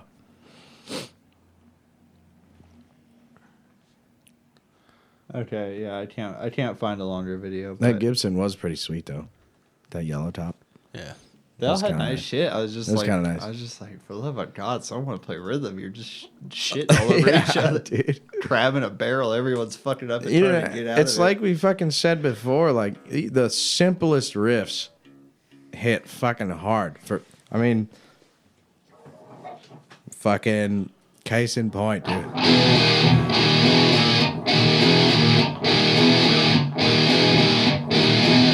Everybody knows that, dude. Yeah. Everybody fucking knows that shit. That's Mel Gibson, right? Yeah. Yeah, right before he got crucified in the Passion of the Christ. Have you guys ever seen his voicemails? No. But I You guarantee guys have he's never crazy. heard his voicemails? He was on South Park, so I know he's nuts. Dude, he is insane, bro. He is insane. Did he talk about his nipples like in South Park? He was He's like, oh, my nipples, they hurt when I twist them. he's Oh, like- yeah. He's like called his wife, and he was You ain't see like, that? Yeah, I know what you're talking about, but that's how he sounds the whole time. Like, Sounds familiar. he's like, "You should be lucky to even kiss the ground I walk on, you stupid bitch." That's badass. Like just fucking going off. But I do have another. It sounds like he's a topic. stand-up guy. I mean, I'm he's gonna, really anti-Semitic, so sure. I'm gonna whatever. throw something in the middle. You guys know Jack White? Yeah. Oh, the guitarist? Yeah, the white stripes, right? I think. Yeah, dude, I fucking watched a giant, like, overview of his guitar. This That one? guitar, yeah. This thing That thing is fucking badass. looks gnarly, dude. It looks ugly as hell. yeah, kind of, but it's But, got a lot of like, cool stuff, and he utility-wise. utilizes every bit of it. The utility on that guitar is crazy. Yeah, it's called the Triple Caster. Yeah. That's cool. It's a collab with Fender. Fender like made a guitar for him, right? Or he made a guitar with him, Yeah. and it doesn't do the fucking blended pickup thing. No, it's one. Yeah. You get to pick one pickup out of three, Yeah. and they're all three very, very different pickups, and they all sound insanely different, man. Yeah, I was watching a bunch of stuff on this guitar. Did you see the knob that tilted to Yes. switch from normal to direct? dude?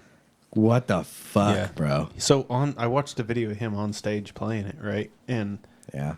every function on that guitar is utilized in a way that he knows it should be utilized in, right? Like he's intentfully using every piece of that to change the tone for each piece of a song or whatever. Yeah. It's impressive. That fucking middle pickup, that old-timey middle pickup, Oh yeah. that thing sounded fucking brutal when the video I was watching, he put it through like an overdrive. I was Yeah. like, dude, that middle pickup is a death metal pickup, bro. That shit sounds Yeah. nasty. Yeah, it is. It's that fucking like a P90 something. I don't know what the fuck it's Wrote called. out the P90 in his That guitar. neck dude. humbucker. The neck humbucker is pretty good. It's pretty fat, like for Oh. cleans. All three. of That them, little dude. mini humbucker by the bridge crushes hard too somehow. There was not a single pickup on that guitar that sounded any sort of flat. Yeah. You know, they were all very full and tone rich. I can't say I'm a massive fan of that cutoff switch button. It's not a cutoff. The button? No, Yeah, it is. like it kind of is, but it's not. It's not like a bucket head cutoff. What do you mean? It I cuts don't- the sound off. It does, but It cuts the I'm sound pretty off sure unless it's you have not- the knob tilted down to direct. I'm pretty sure it's not like a momentary switch. It is. Is it a click on, click off? I'm pretty sure. Something I weird don't think about so. it that made it not like a standard cutoff. Like the video I was watching, the dude took the thing all the way into pieces. And was... With a multimeter? Yeah. We probably watched the same video Probably. then. Yeah. Damn. I don't know. Very interesting. Can't hide much from the guitar practice sleuths. For only... Yeah, Guitar Center. For only $3,500. Oh, dude, that's Yeah, it's insane. but bullshit. bullshit. Yeah, it's real cool. It's a full-on custom guitar, though. That's real cool, man. Crazy. $3,500 is a lot of money. That's a collector guitar. Yeah, I'd say so. I mean, obviously, if you have it, play it. Don't ever let that thing just sit on a shelf. It's Yeah, don't meant do to... that to any guitars. No. The thing is literally born and bred to play constantly. Rip. Do you Anyway. think of them? That was a cool everybody video. quit buying, like if we all like get together, we like quit buying guitars and new guitars for a year, they'd fucking be a little more reasonable. No. Just be like, go to the pawn shop. Please go to the pawn shop. No, Bubba. That's not how business works, bro. See, what happens when that happens is they just start firing people until the product comes back around. Period.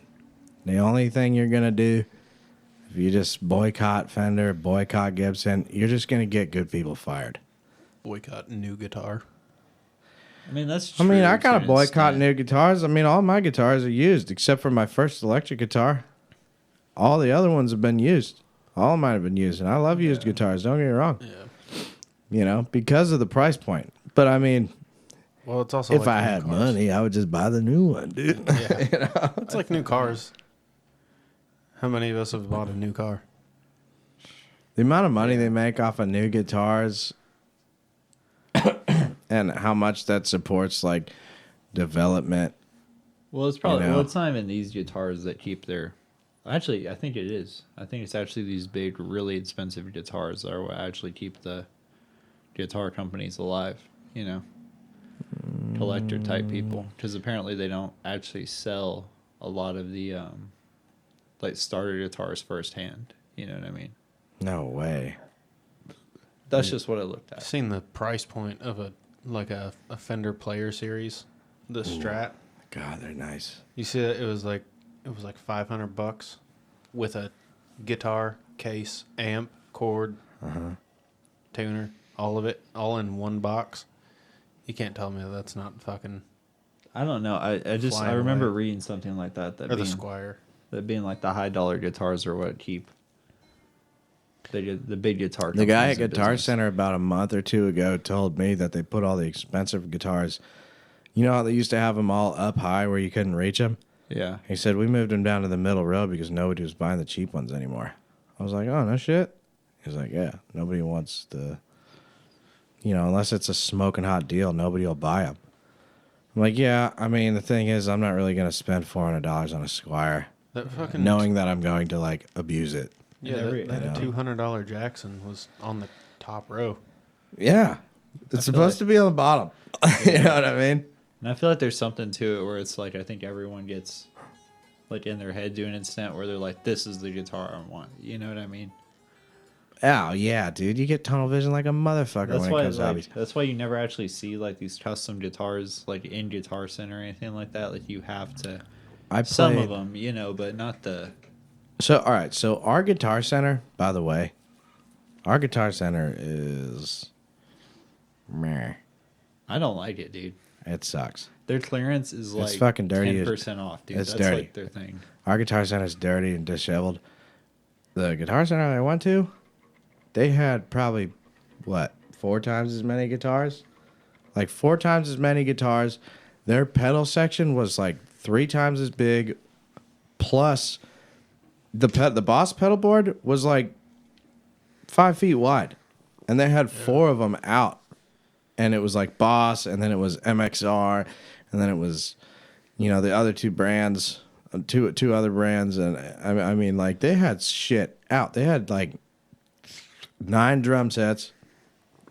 Everything was fully stocked. It was nice as fuck. You Yeah. know? It was a bigger city, obviously, St. Louis, but I mean, I know that probably has a part in it. You know what I mean? Yeah, it has a St. huge Louis, part in it. It has way more of a music scene than Oklahoma City. yeah. There's a museum there called the fucking Museum of Blues, and I wanted to go in there so bad. That's what their hockey team's name. I was fucking named busy, the Blues, dude. Yeah.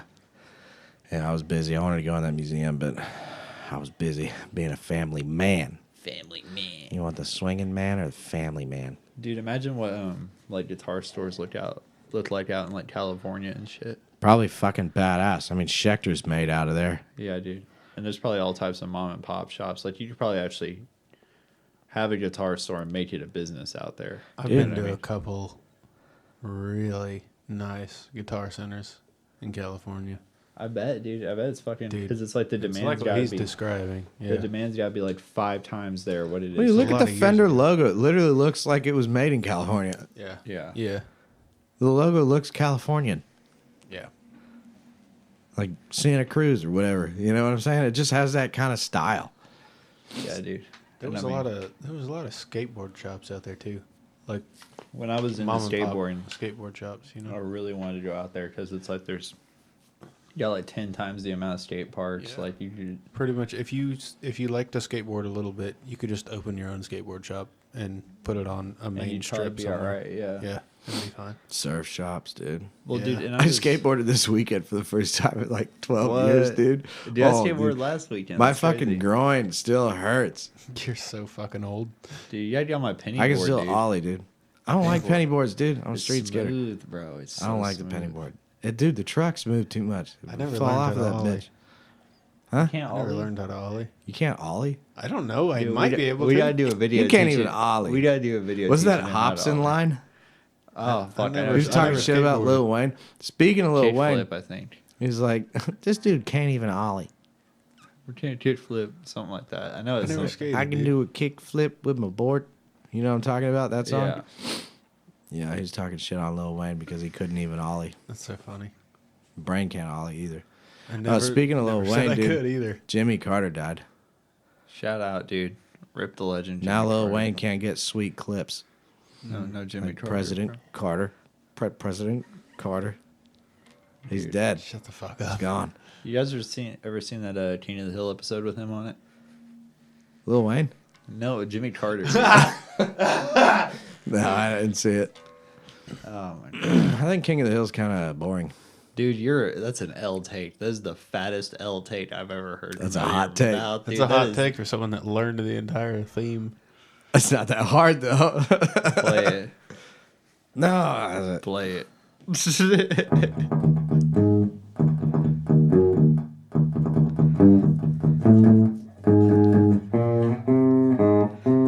This dude can't even King of the Hill. Is that it? I don't know. Just kidding. There it is. Yes. What do you have against King of the Hill? It's just kind of boring. I could see that, I guess. I mean, It's I not- like it. I don't though. think it's boring. Bro, like- South Park, for real, dude. South Park fucks King of the Hill South up, Park's dude. boring. Okay, well as that's like comparing some shit to some other shit, dude. I mean, it's King of the Hill. Why can't you compare shit, Nate? Why I mean- can't you compare King of the Hill to South Park? Are you gonna compare? It's a cartoon. Why don't It's you compare totally- King of the Hill to Rick and Morty? It's better than Rick and Morty. Oh, fuck off, dude. King of the Hill That's because you doesn't- don't understand science, boy. Dude, King of the Hill doesn't rely on incest jokes to keep it to be funny, bro. Why would you say they're relying on it when that's the Because they bring it up centerpiece? 24/7. They rely on incest jokes, bro. They rely on it being. Dude, do you rely on a turkey during Thanksgiving? Or is Bro. it Thanksgiving so you bring the turkey? Do you Bro. rely on incest jokes or do people actually want to It's laugh? brain rot, dude. It's fucking brain rot. Dude, Rick and fucking Morty King of is- the Hill's not brain rot? Yes, you're criticizing the one show that isn't brain rot, dude. All right, so King- King of the Hill, you can compare King of the Hill nearly directly to Family Guy. And it's better than Family Guy. It's definitely characters not. Have development. I don't know. I It's don't know if nowhere it's better near or as worse, funny. but I'm saying you The can compare characters them have directly. development in a fucking cartoon, bro? You can compare them directly. Yo, this okay? isn't Shakespeare, bro. I want to laugh. Bro, like and I you want to ain't laugh yelling hard. watching anime. It's the same thing. You know, in Japan, Anime has character development. Did you know in But it Japan- always is the same story every anime. in Japan, there's a cult following for King of the Hill because they consider it an American anime, like the Boondocks, and they have arguments I about am whether the stone that the builder Japanese. refused. Dude, Boondocks goes fucking hard. I love that shit. Boondocks is funny. Yeah. King of the Hill they is take after funny. I'm King not of the saying Hill. it's a bad show, but I'm just saying South Park shits right down its neck. South dude. Park's like the best animated show of all time. I That's don't not fair. laugh that hard at South Park. How do you not? I don't know, dude. Dude, South Park has South taught Park's me so awesome. much. I learned so much as a kid from South Park, like Scientology. Just is saying, bad. Mormonism? I've watched Mormonism's bad too. Yeah. I've watched like a bunch of it, just on and off here and there. You don't laugh at South Park? Not really. What do you Dude, laugh you gotta at, watch dude? the Nothing. Consoles of Thrones or whatever it's called. where they Make have- Love, Not I Warcraft. mean, is there's the like best funny episode. parts of it, you know. I laugh at like some of it. I just guess, like it but, because it's unhinged, and King of the Hill really isn't unhinged. You know, it's like, It's telling stories through. I'm sorry, I characters, feel man. fat, Peggy. We'll get you a sweater. Ha ha ha. Cue laugh track. You know what I mean? It's just not that funny. Have you seen the King of the Hill episode where they get their son addicted to cigarettes and they're all fighting in his That's bedroom? good. All right, so the son is probably the funniest, He's the best part. funniest of it, dude. character of the entire Damn it, show. For Bobby. sure. Cotton is the best character. Who's Oh Cotton? my god, the dad. He's like, I killed 50 men. Like, I just don't think it's that. The funny. guy got no knees. Yeah, I don't know. I lost my shins. You know. I don't know. It's all funny. I guess. It's funny. It's just not as funny as South Park, or it's not as good as Rick Yeah, and to some Morty. uncultured people. Yeah, Dude, it's way better than Rick and Morty, bro. I like It's Rick not and way Morty better though. than Rick and Morty, dude. Why can't I just like all of this stuff? You can, but we have to pick. We have to pick the right answer, okay, I guys? pick Archer. Amen. Archer's funny as fuck. That's way better than King of the Hill. No, it's not, dude. No, it's not, bro. Oh, big Y'all cartoon got him, dog. King of the Y'all Hill are is literally just like Bob's tweaking. Burgers. It's just Bob's Burgers is better than Rick and Morty and fucking Archer. dude, Bob's Burgers is bland as fuck, dude.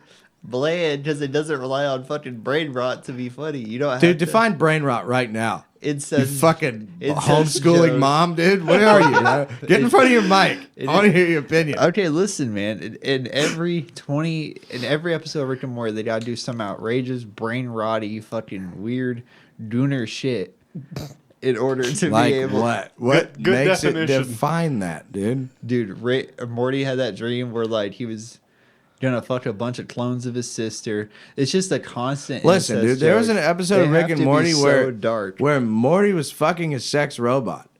So if you Look, can't I'm hate not- on Rick I'm and not- Morty when last week we talked about fucking robots for an hour. That's fair, but I mean to be fair, that's a little brain rotty. To be fair.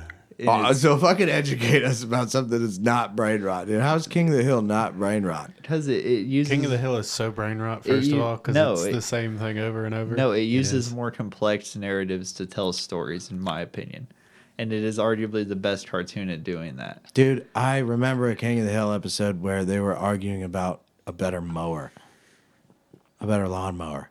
And that's realistic. And then they got into a mower duel, right? Bro, you know what's realistic? What's her face? Fucking What's her face who Some- kept running people over in the some episode? alien with 9 tits. Buckle up, buckaroo. And then she runs over somebody. You know what I'm talking I'm not about. going toe to toe with you on South Park with this because I do agree South Park is better. Okay. Caitlyn Jenner. Oh, yeah. I know what you're talking Buckle about. up, buckaroo. Buckle up, buckaroo. That's way funnier than King of the Hill, dude. I'm not denying that, If but I had, You're not seriously saying that the character development and the storyline is more complex than Rick and Morty or South Park. That does not make any sense. Rick dude. and Morty is all right, if I had all three, all right, if you had all three of these in front of you, Rick and Morty, South Park, King of the Hill. And a blunt. I'm blind. Okay, You smoke the blunt. What are you putting on? what are you Alright. putting on? Because So I'll South put it. Park. I'll do it in order, man. I'm gonna do South Park, King of the Hill, and Rick and Morty. I'm gonna have a hard time choosing between King of the Hill and Rick and Morty. I'm Rick and not. Morty, they just be doing too much, man. They trying Just to. me? They just be doing too I much. like how they talk about science stuff, okay? That shit's kind of It's cool to me. funny, yeah, it makes me laugh. Like the multiverse that they're always hopping back and forth through. I think it's really inventive Yeah, and very complex. yeah. Yeah, it's like Rick. I'm a bad. I mean, it's like Morty. I'm a bad guy. I told you I'm so lonely and edgy and You want to talk about solitary. character development? What about the fucking the Super Morty with the yellow portal gun? Ooh, yeah. I Or mean, Bad Morty. Remember Nazi Morty? Yeah, Yeah, he was bad. talk about developing. I'm characters. just saying, man. They just lean on that shit. They lean on like the creativity. the shock value and shit. Yeah, they lean on being completely. Yeah, but I On don't edgy. understand what's They wrong with lean on that. being so edgy. They have to be edgy all the time. Rick and Morty's not that edgy. It's pretty edgy. Not really. Morty, everything's bad, and then you die. That's how the universe works. Blah blah blah blah blah. How many times has he said something along those lines? That's nowhere near never as heard edgy as. That's edgelord core. That's bro. not edgy as Magic Johnson injecting money to cure AIDS. That's edgy. Quit bringing up South Park. Bro. That's I already edgy. gave you that. I already gave you the fact that South Park is a better show. But All right, fine. So I can't say South Park. I have to be. I just haven't watched enough King of the Hill because it's just kind of bland. So I can't really comment. I haven't watched enough South Park because of the same reason, in my opinion. Exactly. All right, I have another topic though, an actually important topic where we talk about stuff and things. So, what do Creed, Slipknot, Nickelback, Typo Negative, and Sepultura all have in common? They're all great bands. Insane people. And what else? Say the list again. Nickelback, Okay. Typo Negative, Sepultura, Creed, Slipknot. Am I missing one? I think I'm missing one. No, I think that was it. What do they all have in common? They're all signed to the same label at one point in time. It was Roadrunner Records. Which, if you don't know them, you should, because they were like literally, other than like Nuclear Blast and like, what's the other one we always look at? Metal Blade. Other than Metal Blade, I would say they were probably responsible for putting out the most prominent underground bands of kind of like that early, kind of like the early to late 90s, kind of into the 2000s sort of deal. Yeah. But they're from the Netherlands. They were founded in 1980. And pretty much throughout their entire like kind of early run as a label, they were in charge of pretty much releasing stuff to the Netherlands and kind of in that, what do you call that area? The Nordic area. Viking Land. Viking Land. They were like Metallica records. They were responsible for getting the records over there. Yeah. And what I found fascinating about this band, I mean, not this band, this label, the more that I looked into it, is that how they kind of dissolved and how the similarities with this label dissolving also mirror pretty much why metal doesn't have a presence mainstream wise anymore, if that makes sense. What was the reasoning behind it? Okay, so I'll start off and just kind of give you the background. They opened all across the world, and their first notable band that actually made a Billboard Top 200 was King Diamond. Whoa. Yeah. And this was in like this was in the 80s. Yeah. Like I said, they handled Metallica releases across the Scandinavian region. Oh, and at the end of the 80s, they put out 2 albums that are like great all-time like fucking 1980s kind of thrash albums. Which were they? Obituaries, Slowly We Rot, Oh, yeah. and Sepultura's Beneath the Remains. So, pretty much hitting, Yeah, they hit the fucking jackpot, dude. dishing out bands left and right, and that doesn't even end, dude. The more notable bands that they had were Cynic, Decide, Life of Agony. Deicide? Oh, Deicide. Yeah. Huge. Deicide's sick, dude. This was in the 90s. Anyways, Deicide, Machine Head, Suffocation, Typo Suffocation? Negative. All of them were on Roadrunner. Damn, dude. And from what I can gather, they were pretty much going around and kind of taking up these bands that were, I guess they thought were really talented but weren't getting a lot of love in their local areas, because that's kind of the vibe I get. I mean, I'm sure Sepultura was big because, like, you know, there's not a ton of metal bands in Brazil, especially doing it to that big of a level. Yeah, not To that actually I'm get aware found of. by an American label, you know what I Yeah. mean? But all these other bands, especially Typo, I know for a fact that, like, they just kind of found, like, random bands going around that they thought would make good additions, from what I gather. In 1993, Sepultura's album Chaos AD becomes the first Roadrunner band to crack the top 40. in albums. So popping off. Okay, Typo Negative. Cool.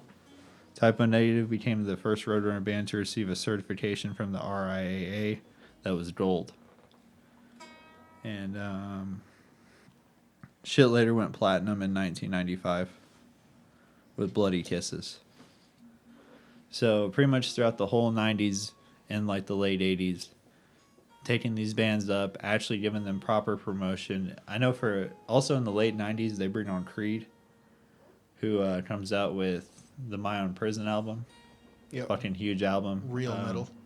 They stole Nickelback from, or maybe they didn't steal them, but they got Nickelback around like 97, kind of fostering that post-grunge era while also, oddly enough, keeping like alternative metal alive in a really weird way, which I've always found interesting. Along with like fucking Slipknot, who's kind of their own spin in new metal, if that makes sense. Yeah. So the real problems come along in 2001. Basically, they lost a lot of money through like some kind of distribution deal with this other company that completely fell apart. And in 2001, Def Jam, the like hip hop label, they not signed them. They fucking bought like 50% of the company. And then Why did immediately Def Jam buy Roadrunner? Well, they got into all that debt because their distribution deal went bad with another company. So Roadrunner had to sell some stock. Def Jam bought like half of the company.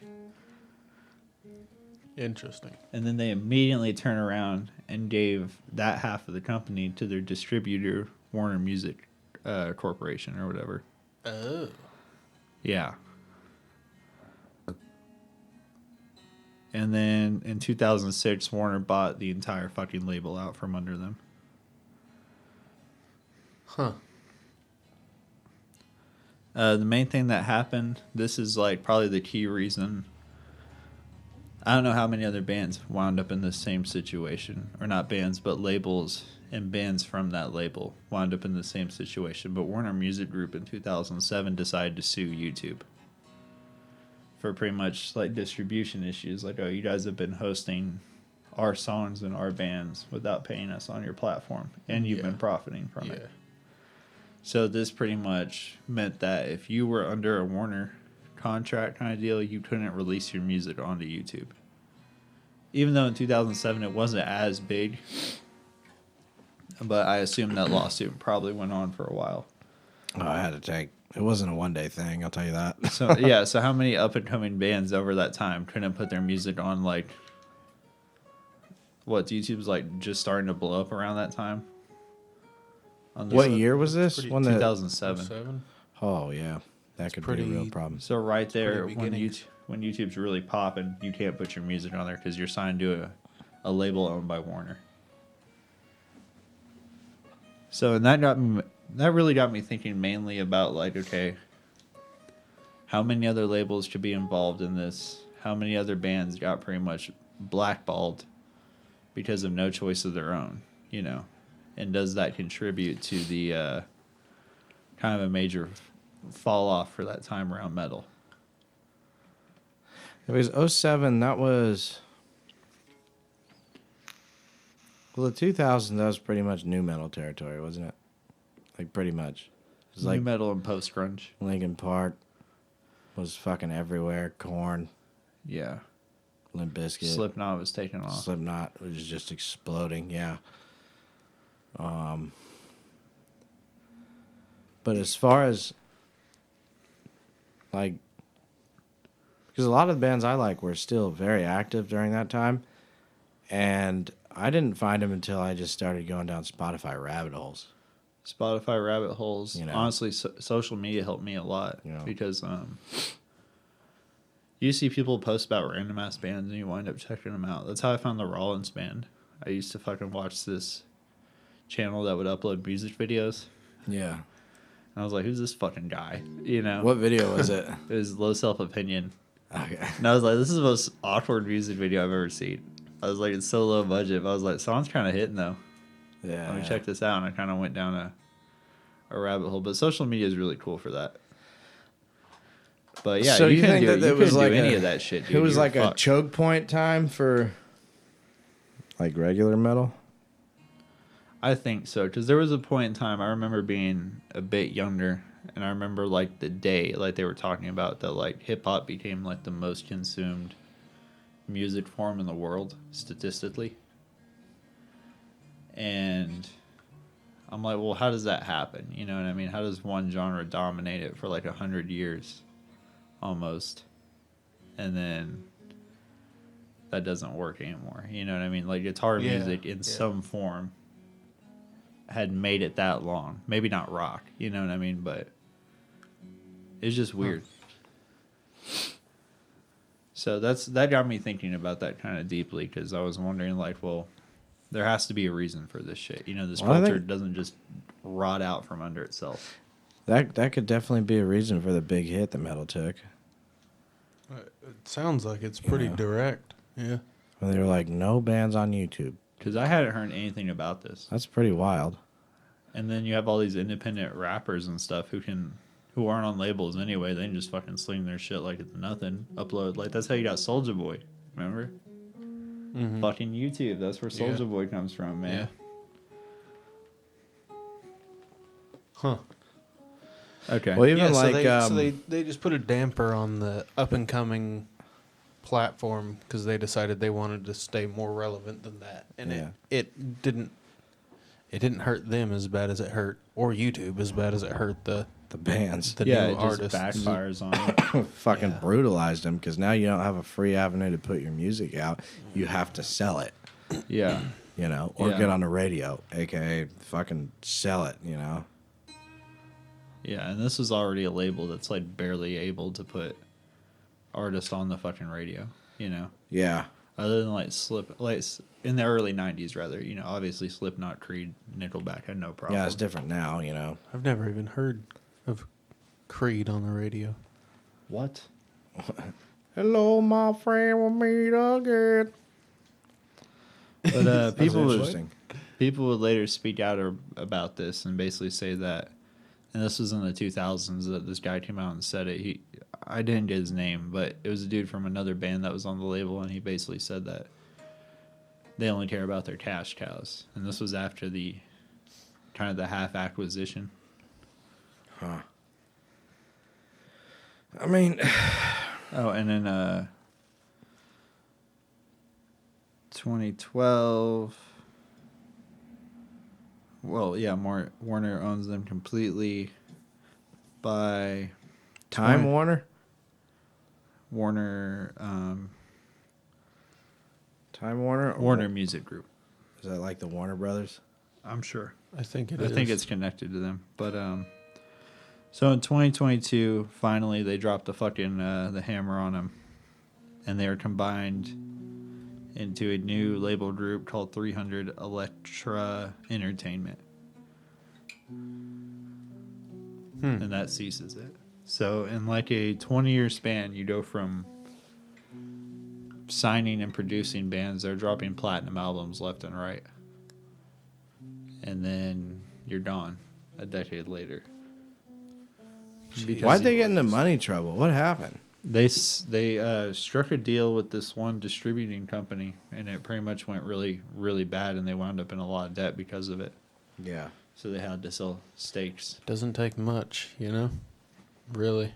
Yeah, well, I mean, and, you know, you think fucking Creed, Nickelback, and Slipknot would be able to make you enough money to really keep you wherever, but then, like I said, you're still an independent label. So yeah.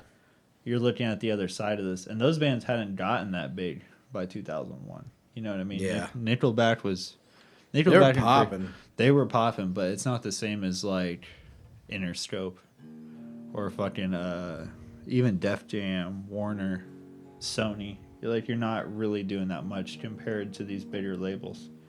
Even your three fucking platinum artists you have, that's nothing. You know what I mean? When you have other labels, they can just pretty much sign somebody and immediately get them a spot on the radio. You know?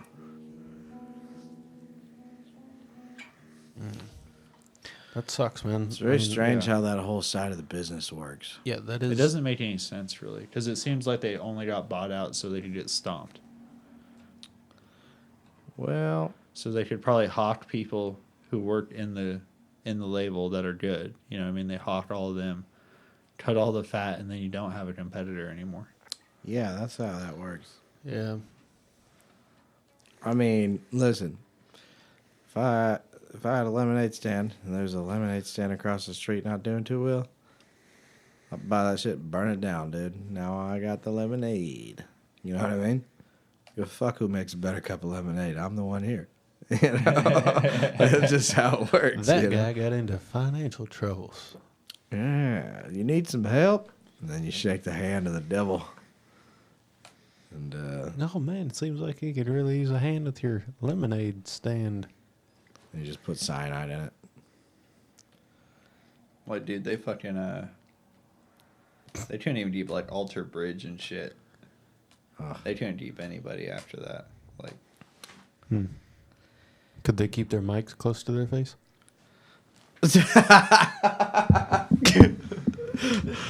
Not How's on that? the bridge.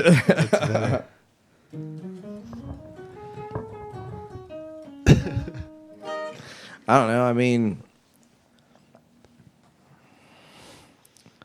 that's tough. It's how the industry Thank works. God I it mean, doesn't work like that now. Yeah, yeah. I mean, anybody can put anything out anywhere now. Yeah, well, basically. there aren't really any independent labels doing anything anymore. What makes a label independent? You're not owned by a larger corporation. You're literally just a record label. You are your own independent entity. Or at least you are not, in my opinion, because it can be kind of a conglomerate. Like, that's what Dean is. You know what I mean? It's not just Dean Guitars. Like, a bunch of people have different amounts of money put into it. But to me, it's just like a label that isn't pretty much owned by one of the largest labels in the world. Like Sony. Yeah, or Warner or Columbia, any of those guys. And I think if you look at like the Billboard Hot 100 right now, I don't think you can find a single artist on there that isn't signed by a label that's owned by a way bigger label. But I mean, who's the Billboard owned by at this point, you know? Those labels, I think. That's what I'm saying. It's all kind of a just completely bought out industry, I guess. Yeah, but there's hope. There's hope for the internet. Because you can make an album and The put it internet out. does keep it alive. There's a lot of shit that I find on YouTube where I'm like, oh, hell yeah. You know what I mean? Fucking badass. These guys are badass. Yeah. And to me, honestly, the label, whoever you're with, is like the last fucking thing I look at. I don't. last Like, piece I of don't really research. care. Yeah. And I don't really think most people care either. It depends Yeah. if it's a new artist or not. You know what I mean, though? It's just like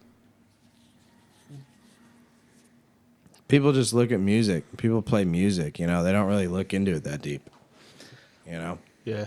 So I think like the swing of record labels or like big record labels are kind of getting a little lighter. Obviously, they have funding. They have the capital to do a lot better production. They have the funding to do, you know, to book bands, places. They have the funding to make a lot of movement, but you know, no amount of funding is going to make your song better. You know what I mean?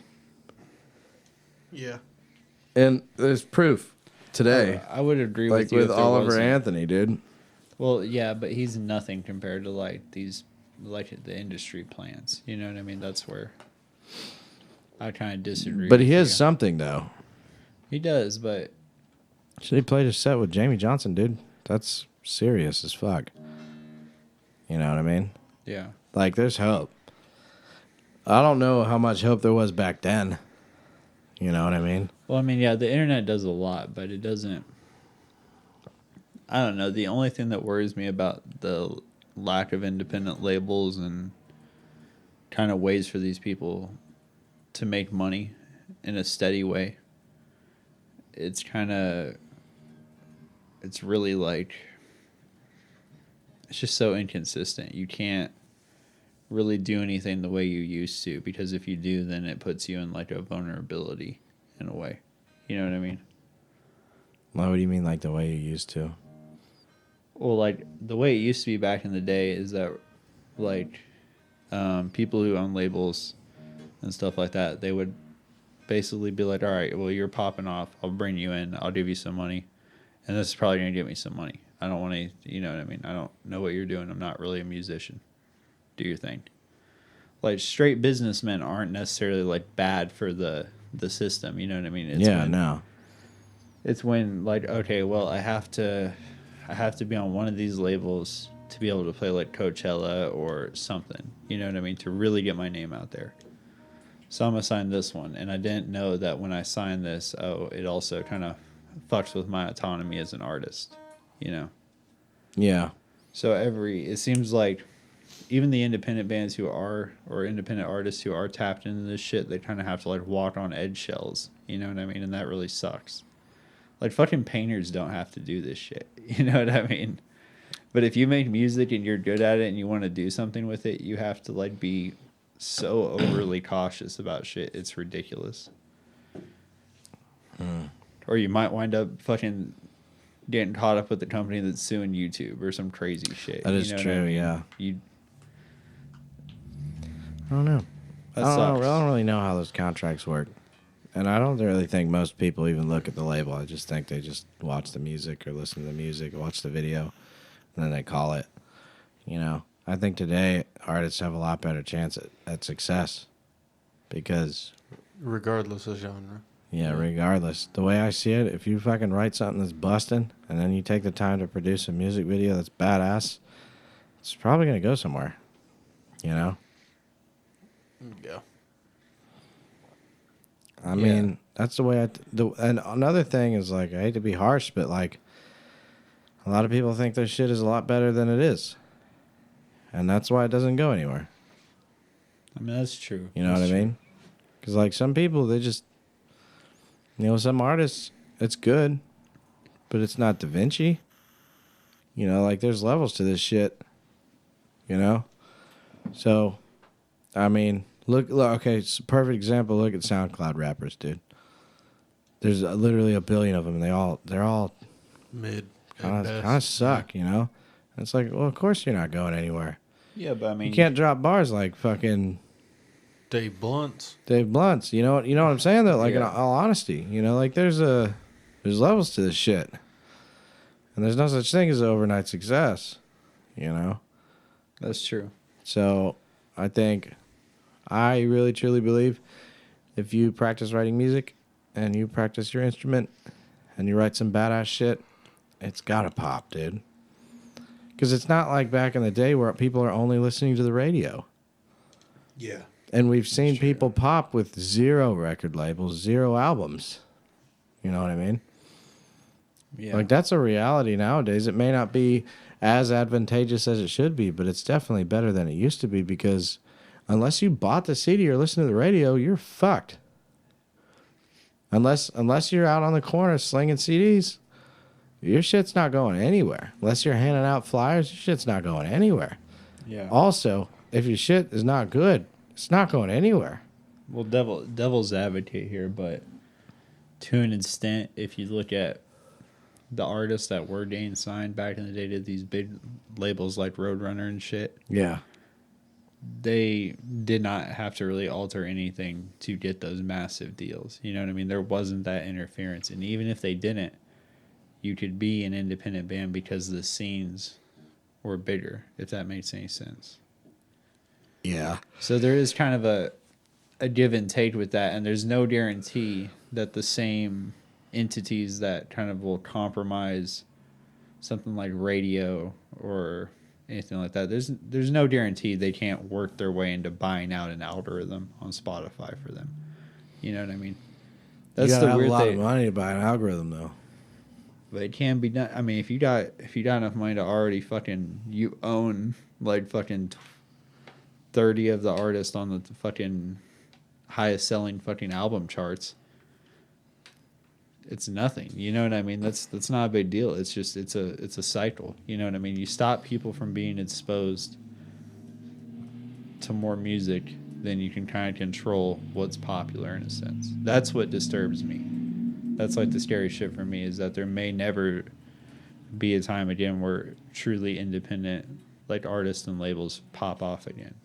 But And that could mean the death of a lot of genres. this you know what I mean? problem, in essence, has been around even during an independent labels, because you could look at this problem the same way, and it's like, well, if you're not on a label, you're not shit. Whether that label's independent or huge, if you're not on a label, you're not shit. You're not getting on the local radio station, you're not shit. So at that point, the independent label is now the big bad label company. It's been the same problem for years, and the fact of the matter is like, it takes capital. You have to invest. First and foremost, you have to have a great product, a stable product, but then you have to invest. And if there's no advertising, no money to advertise, then you can't go far. There's not ever going to be a time where, like, now is the closest time where a cell phone in the woods can get you on Joe Rogan. There's never been a time like this, like time like now. But that problem has existed and will always exist. And, you know, we're looking at it like it's a problem, but I don't think it's a problem. Because it's just industry. It's just industry. It's just business. You know? Like, if a record label knew, like, that, holy shit, this guy is really fucking good, like, why wouldn't they try to get him a deal and push that product out and sell it more?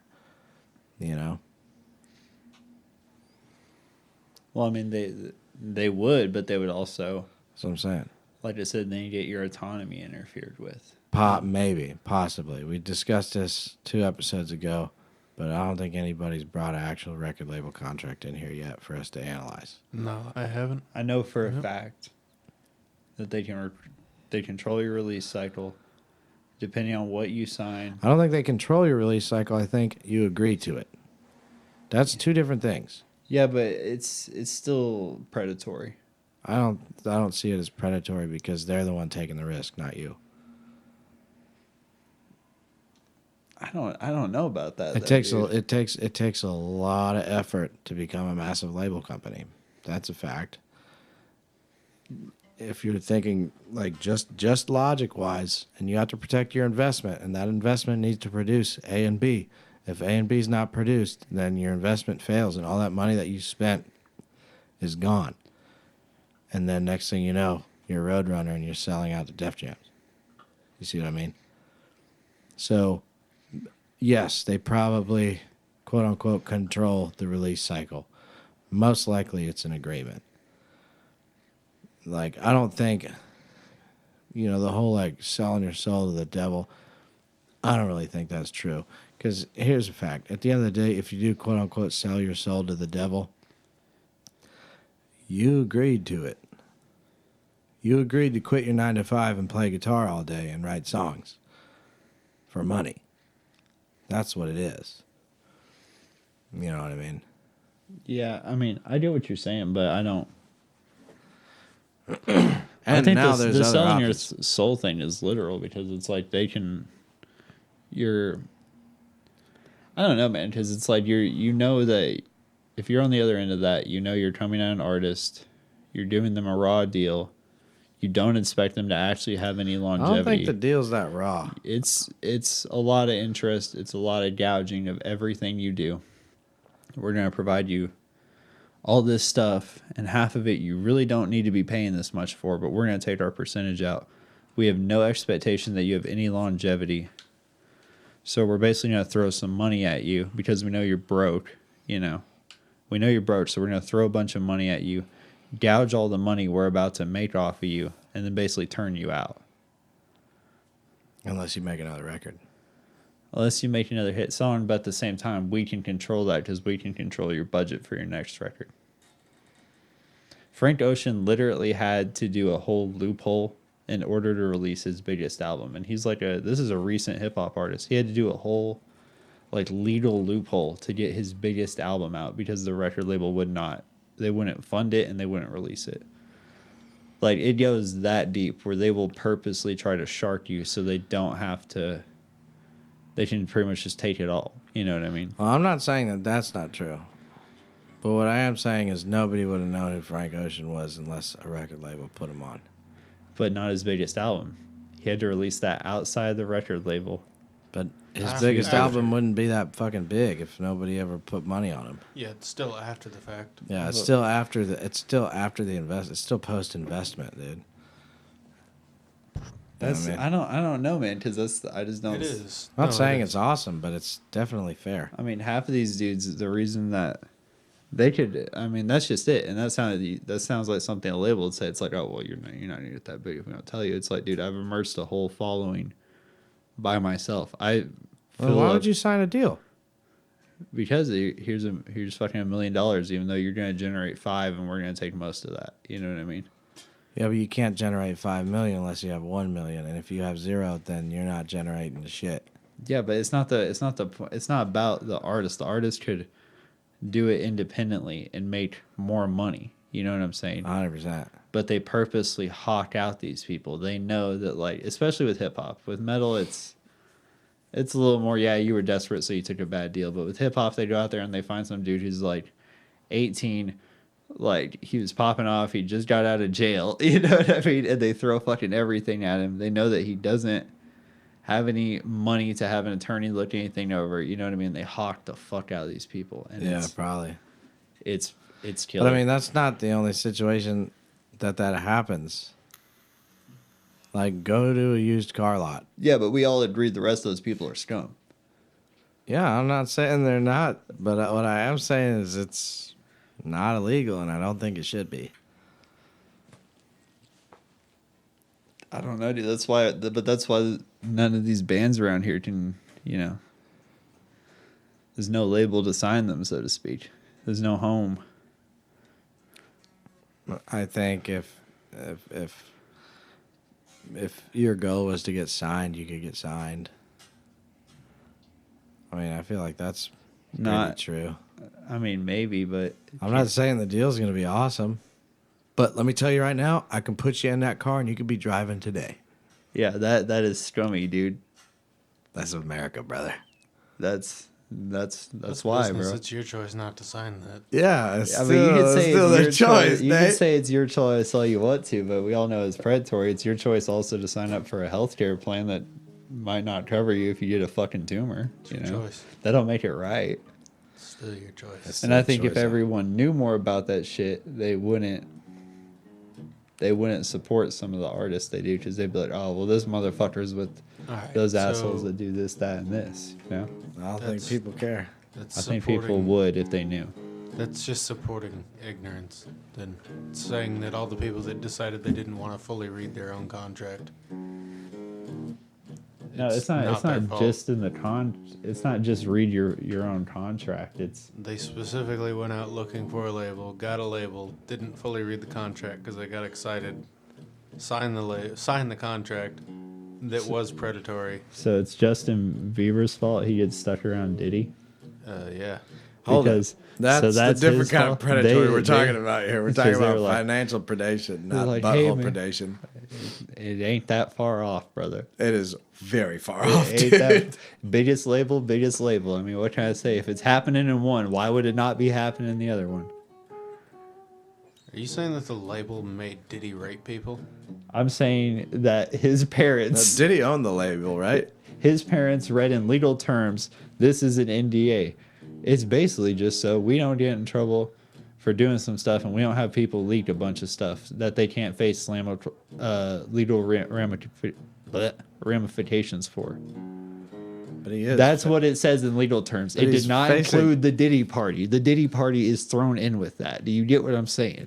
It's like, oh yeah, I think this sounds like conspiracy theory talk. no, brother. okay, hear me out, because it's not that far No, off. the dude, his parents was like, "Yeah, you can butt rape my son anytime you want. Just That's give us a not bunch what- of money." I don't think that's what happened. Did you? But you know what I'm saying, though. That's what it probably legally said. This is an NDA for, and then the guy was like, "This is why we're doing this, because we don't want people catching these people and like messing up their images if they're drunk or something, you know." And then they turn around and have a Diddy party on you, and you can't say nothing about it because you get sued, right? That's not that far off from being like, "Oh yeah, this is just like a quality check thing in your contract, so that way we're working out a good relationship and we're making sure you're putting out the best stuff." And then it turns into you can't release shit.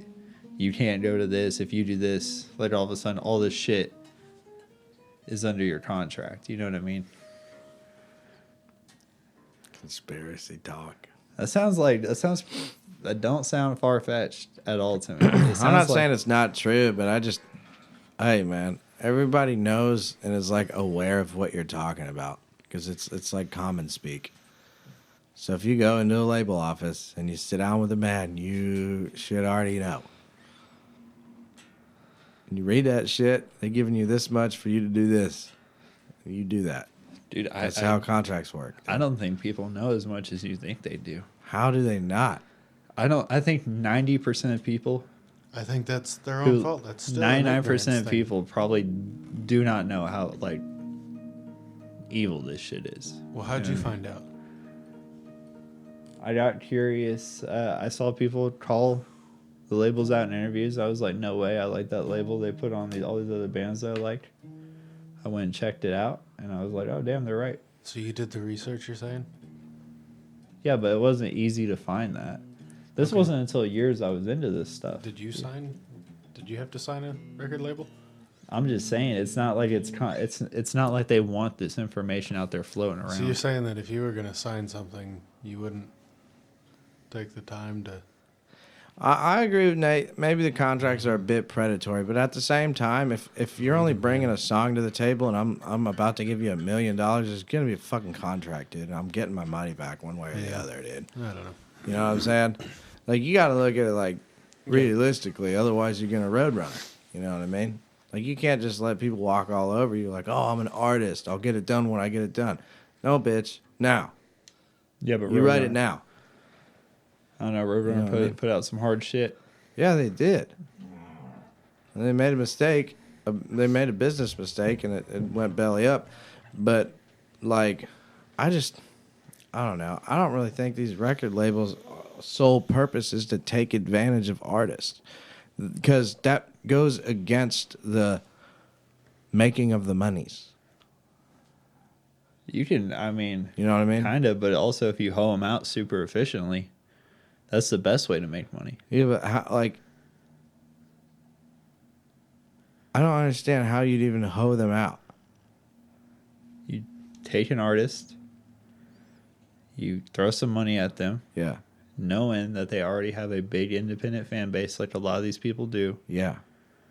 You throw all this money at them. You promote them for a while and shit like that. Uh-huh. But at the same time, you control every aspect of them as an artist now. You know what I mean? And you basically have them by the balls with all of this releasing clause shit. And you can choke them out, literally. You can be like, here's the music you're going to make. Yeah, but what's the worst that could happen if they get choked out and they go back home? They're back at their normal fan base. You know what I mean? Like, you're still back at square one. Or you come out of the deal. It's not like they're going to send you to prison. No, they sign exclusivity deals, so you can't always just back out. Sometimes, like, if you can't fulfill on a project, they can lock you in with that exclusivity shit and be like, oh, you can't release anything with anybody else. Because you're under a legal thing with us still, even though... Yeah, but you can still release it by yourself. You can't... Whatever songs that were written under that contract, they probably own the rights to, or whatever. Who owns the rights? Whoever owns the rights to the song owns the fucking song. They own right? They own stuff released under your name as an artist, essentially. That's why Prince changed his name. Yeah. But like, got him out of it. What I'm saying is, like, you can just go home and change your name. You can't play the old songs that you wrote during the contract, but you can still do the thing. And realistically, you're still just back at square one. Yeah. Like you never even met the record label, except now that everybody still kind of knows who you are. And then everyone so it seems like a net benefit. Yeah, but then in a community sense, you never have people getting out of that cycle of being local artists. So overall, enough times over, that will literally like crush a genre. Yeah, or crush a scene. You know, I think it'll crush individuals, but I don't think it'll. Like, so the Warner Brothers Sue thing on YouTube, like that'll crush the scene for sure. That's right up but there. That doesn't have anything to do with artist contracts or release dates or any of that shit. That just has, hey, we own this music and you're not allowed to put it on YouTube. You're not allowed to put it on your platform and advertise and make money off of our shit, which is fair. But, though it be a correct business decision, it definitely wasn't in the best interest of the scene. No, it kills the art. I mean, the correct business decision is beside it. It's gonna make it to where that's like there's no scene for it, or if there is one, it's not one that's actually going to be able to push people up to that next level. You know what I'm saying? Yeah, but then Warner Brothers just goes to the next poppin' artist. Yeah, and hose them out, and then That's what that machine does. That's what that machine does. That's why that machine exists. It can't exist if it doesn't do that. it did for a long time, pretty How? well. So how does a record label make its money back without hoeing out an artist, whether it be independent or not? That's just it. That's the delusion, is that they're not making their money back, when in reality they've always made their money back. Because you're still even if they get big and you're paying them a fair share, you're still making a shitload of money, providing them security, making their merch, and moving their albums. That's their purpose. Yeah, but what about the I'm gonna risk? give you shows, give you sales, and give you promotion. But what about the initial risk? How do you quantify the initial risk? If I go buy a $5 penny stock and it goes to $100, I'm not a bad guy for selling it at $100 No, and but making that's- 9,000,000% of what I put in. I'm not a bad guy for doing that. I'm smart, right? No, yeah, that's fine. But if you then all Whether it damages that penny stock company or not, I'm not a bad guy. I see the money, I sell it, we're good. That's what I did, because that's what that machine does. If you just happen to be a stock called fucking Lamb of God, and I buy into that stock because you need money to spread and grow as a business, that means I'm harnessing the risk of my $5 loss. That requires payment. The risk requires payment. Not how much money we're making at the end of the day. It's how much money did I risk and how much do I get for it? You know what I mean? yeah, I mean, I see what you're saying. It makes The Warner Brothers suing YouTube thing will crush the scene, but it is the correct business decision. no, because it's 100%. That's just out of touch. If anything, that's just being like, oh well, we've done things this way. No, this it's is how it not. should be Because done. look at YouTube now. They It have wasn't 90-minute YouTube ads. putting it up. It was people. This is the same argument as Napster. It's like, well, if they did it once and they found a website, they'll just do it on every other website. People don't want to pay for this. Sorry. Yeah. You're always going to have people pirating it. That doesn't mean you turn around and it'd be like, if you look at it monetarily, be like, oh, this is a good business decision, we can stop them. You turn around, it's like, oh yeah, we don't know that like this is what everyone who's young uses because we're a bunch of old dummies, you know. Yeah, but think about it. And then we're coulda going to crush all of our up and coming bands. YouTube could have just turned around and been like, okay, we'll pay you or we'll take it down. You know what I mean? Yeah, but And there- YouTube said, no, we're not going to pay you. And they said, okay, we'll fucking take it down because that's our music. You know, it's totally fair. Now, it's fair, but it's also that's like it's hurting your other investment though. If you just pumped all this money to all these other bands and you're too out of touch to realize that YouTube is gonna be a huge thing because it already is and it's In barely been 07? around. What? In 07? Yeah. YouTube was pretty big in 07. I mean, I guess, but It's not like it is now, dude. I mean, YouTube's No. pretty much a fucking TV channel at this yeah, point. YouTube was not. You can't.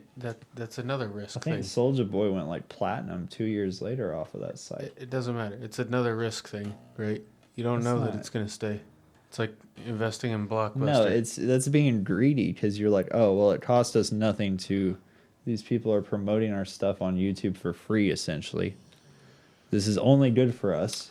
That We're just business going to mo- be that was- greedy, and we want our little percentage out of this thing that is really helping us because we can't keep our it's grubby their little. business, dude. Yeah, but that's greedy. That's their shit, It's their, dude. that's their how they make shit. their money. Any other business that isn't run by like Successful businessmen. psychopaths, sociopaths, whatever. Any other It's not even. successful It's not business. even a bit. It's not If even you- people. It's just the algorithm. A If you business is own an a tire algorithm. shop and everyone's running around with a sticker on their car that says, Bob's Tire Shop, you're not gonna go sue those people because they're fucking putting your name on stuff. Dude. You That's- can't compare that because That is. a sticker is not a product of Yeah. Bob's Tire So Shop.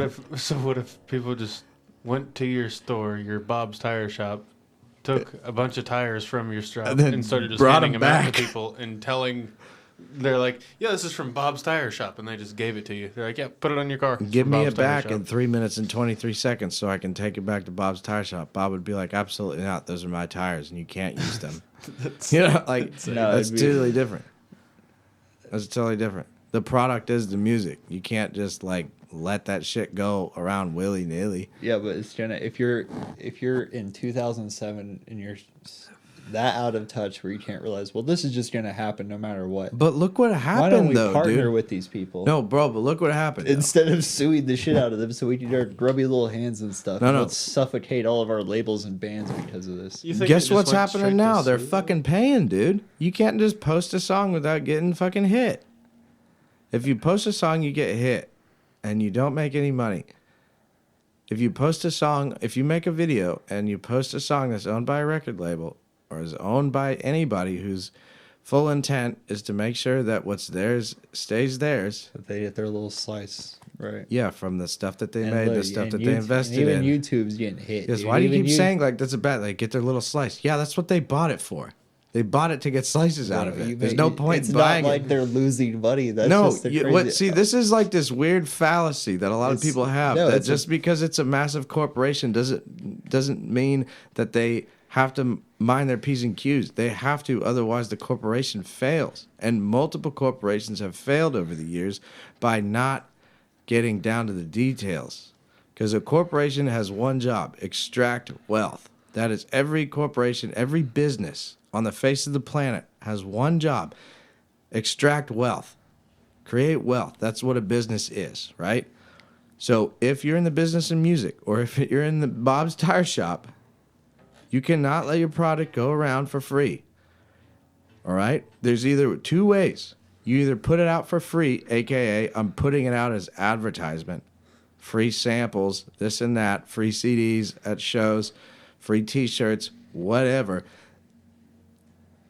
What that is an advertising investment. And if I was selling CDs for cash, that you're now paying for. if I was selling CDs for cash and I don't need any advertisement anymore, I'm not increasing the ad budget. Give me my fucking money. You know what I mean? Yeah. That it's not like an evil people thing. It's not like these strange Dracula-esque people that are like trying to destroy art. They kind of are. They are just They're like, just following an algorithm. They're like, They're well, just if we can following a get- process, if and they're we can staying get true to the process 500K. of business. And the process of business is invest into something that's going to make you more money, and keep doing that over and over and That's over not again. what happens, though, dude. That's not ethically what happens. It's like, monetize everything to the point where it stomps it to death.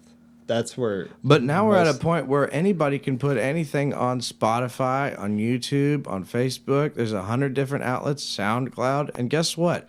The artist may not be paying, but somebody is. Somebody's paying for that art to go out. Somebody's paying for the distribution. Most of the time, it's companies that want ads. That's generally how you monetize that structure now, is advertisements, ad space, pretty much. Right?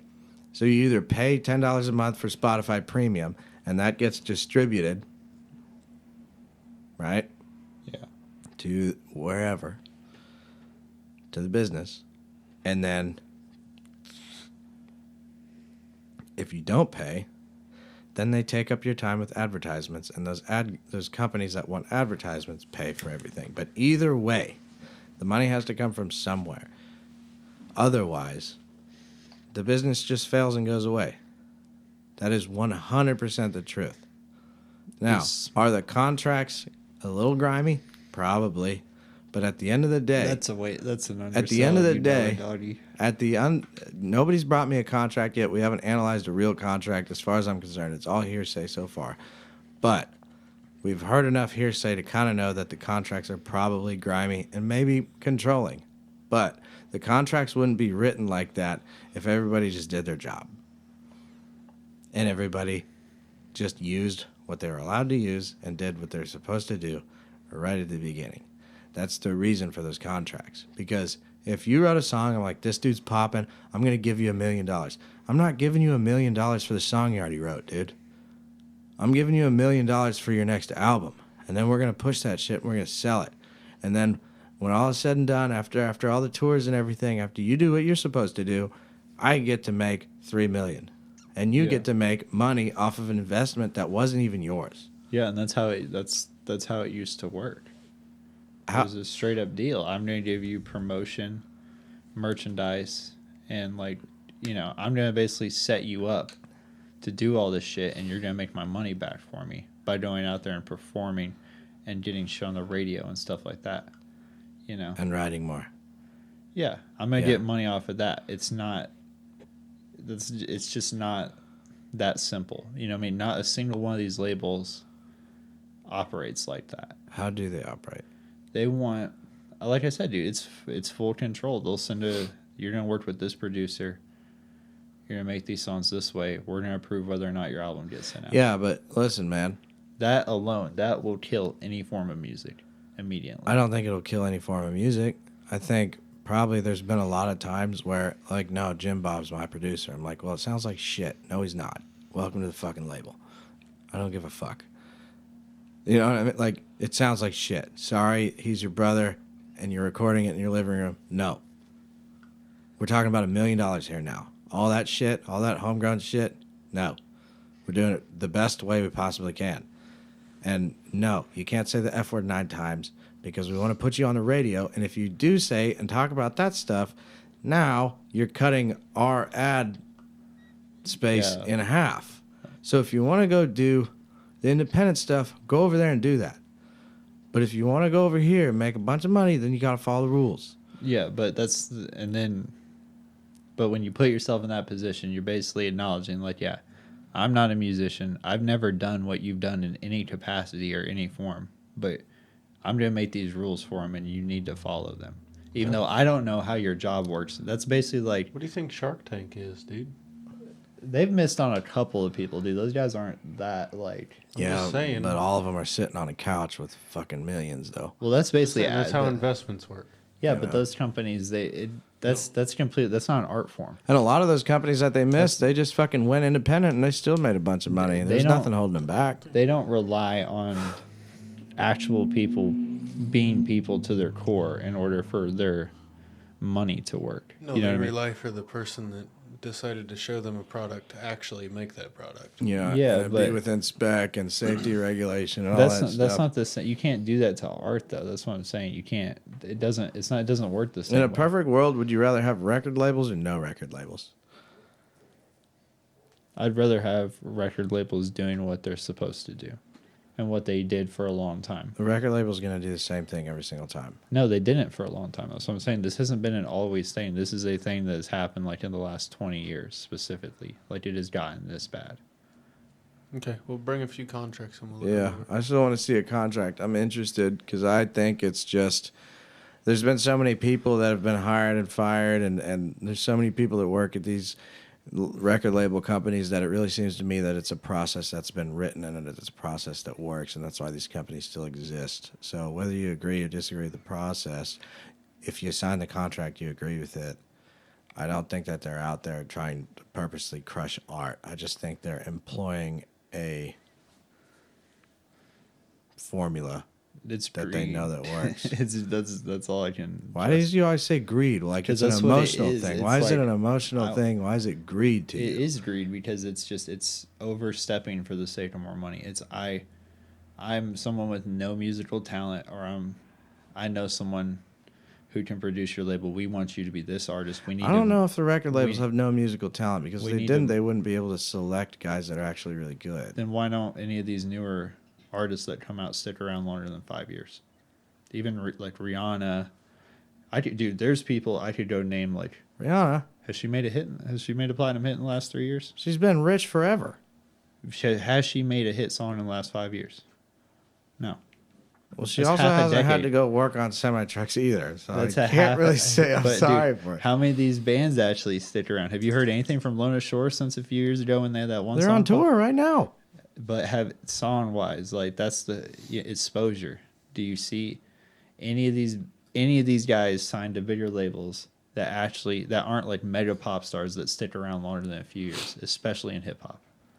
I don't know much about hip hop, to be honest, but I do know that Lorna Shore is probably going to write another album, and it's probably going to be awesome, just like Lamb of God.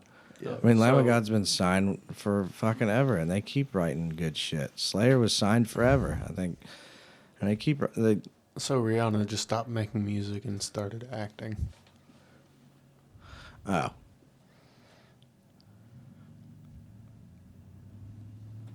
Okay. I mean, Who's look up winners of hip hop album of the year, like last 10 years. I don't know. I just feel like you have this weird, like, emotional sense of what a record company's supposed to do and what they're not supposed to do. Only because I've seen it work. It's worked in the past, and it worked really well, and it led to. But don't you think that the independent, the smaller record labels have to give the artists a little more slack so that they don't just choose a bigger one? Just like when you go into Bob's Tires, you're like, can you cut me a deal on these tires? If you don't, I'm going to Discount Tire. Yeah, but then they get the. You know what I mean? Like it's not just. I'm not saying the greed's just on the record label. It's also on the people. You can't be. You should probably stay. If you have a good thing, don't stick with it.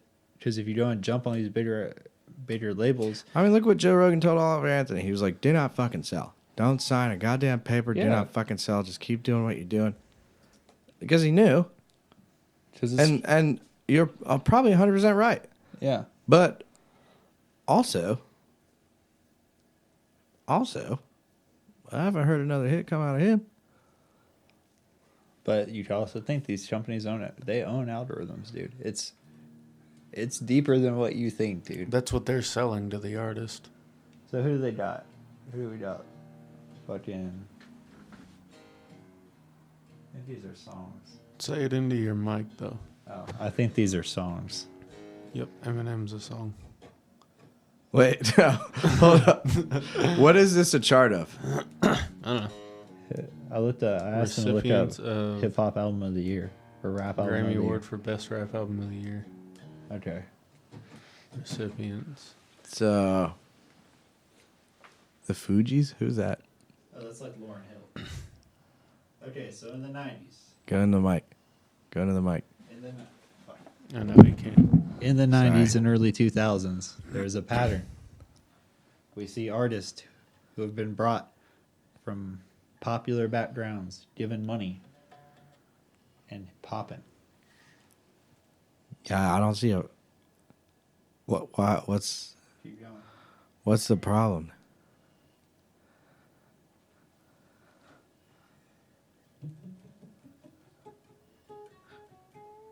Where's Macklemore at? Right there in 2014. Where's he been since? When was the last time he wrote something? I guarantee he's got music out, like probably in the last few years. Is it good? Don't matter. It does. It fucking does, dude. Drake's album was trash, and it won that rap album. Of That's the year. your opinion. The opinion of the people say it's pretty good. He released an EP in 2019. He released a album in 2017. Was that 2023? 2023, he wrote Ben. Strange. Who else we got? Ooh, Chance the Rapper. That guy What was happened awesome. to Chance the Rapper, dude? Isn't he acting right now? Yeah, but he made an album and it did get no attention. Well, let me tell you about He gets Entombed. No promotion. Let me for tell you his about music. Entombed. They made a bunch of albums, and some of them are good, and some of them are bad, dude. They never had the money Chance the Rapper did, funding wise. Never. Never saw like a quarter of that for funding and promotion. I don't know. I think I think you're starting to sound like Alex Jones. That's what I think. It's crazy how none of these people, Sit down. other sit down. than like Drake or Kendrick, make reappearances on this list in the last couple of years. Don't you find that odd? Whereas in the early I don't- 2000s, Eminem's been on there more than everybody. Yeah, Right, Kendrick but Lamar he's is fucking badass. it's weird how all the people in like the 90s and early 2000s have current relevance, and then the further you go down the list, these people don't make appearances again, and most of them are, a good chunk of them are in some form of obscurity. Tyler, the Creator, okay, he's pretty big. Cardi B, what happened to Cardi B, dog? That's 5 years. That was Cardi B fucking blows, dude. 6 years ago, but it's still changed. Have you heard anything on the radio about her since WAP? I hope not. She fucking But you sucks. see, do you get what I'm saying though? Like, I'll get hot on that one. She fucking sucks. I hate what and she did to the Macklemore radio. did it. Like, those are planets, man. That's Maybe like the album just wasn't that good. it won rap album of the year over fucking Kendrick. No, the Macklemore album, the new one. Maybe it just wasn't that good.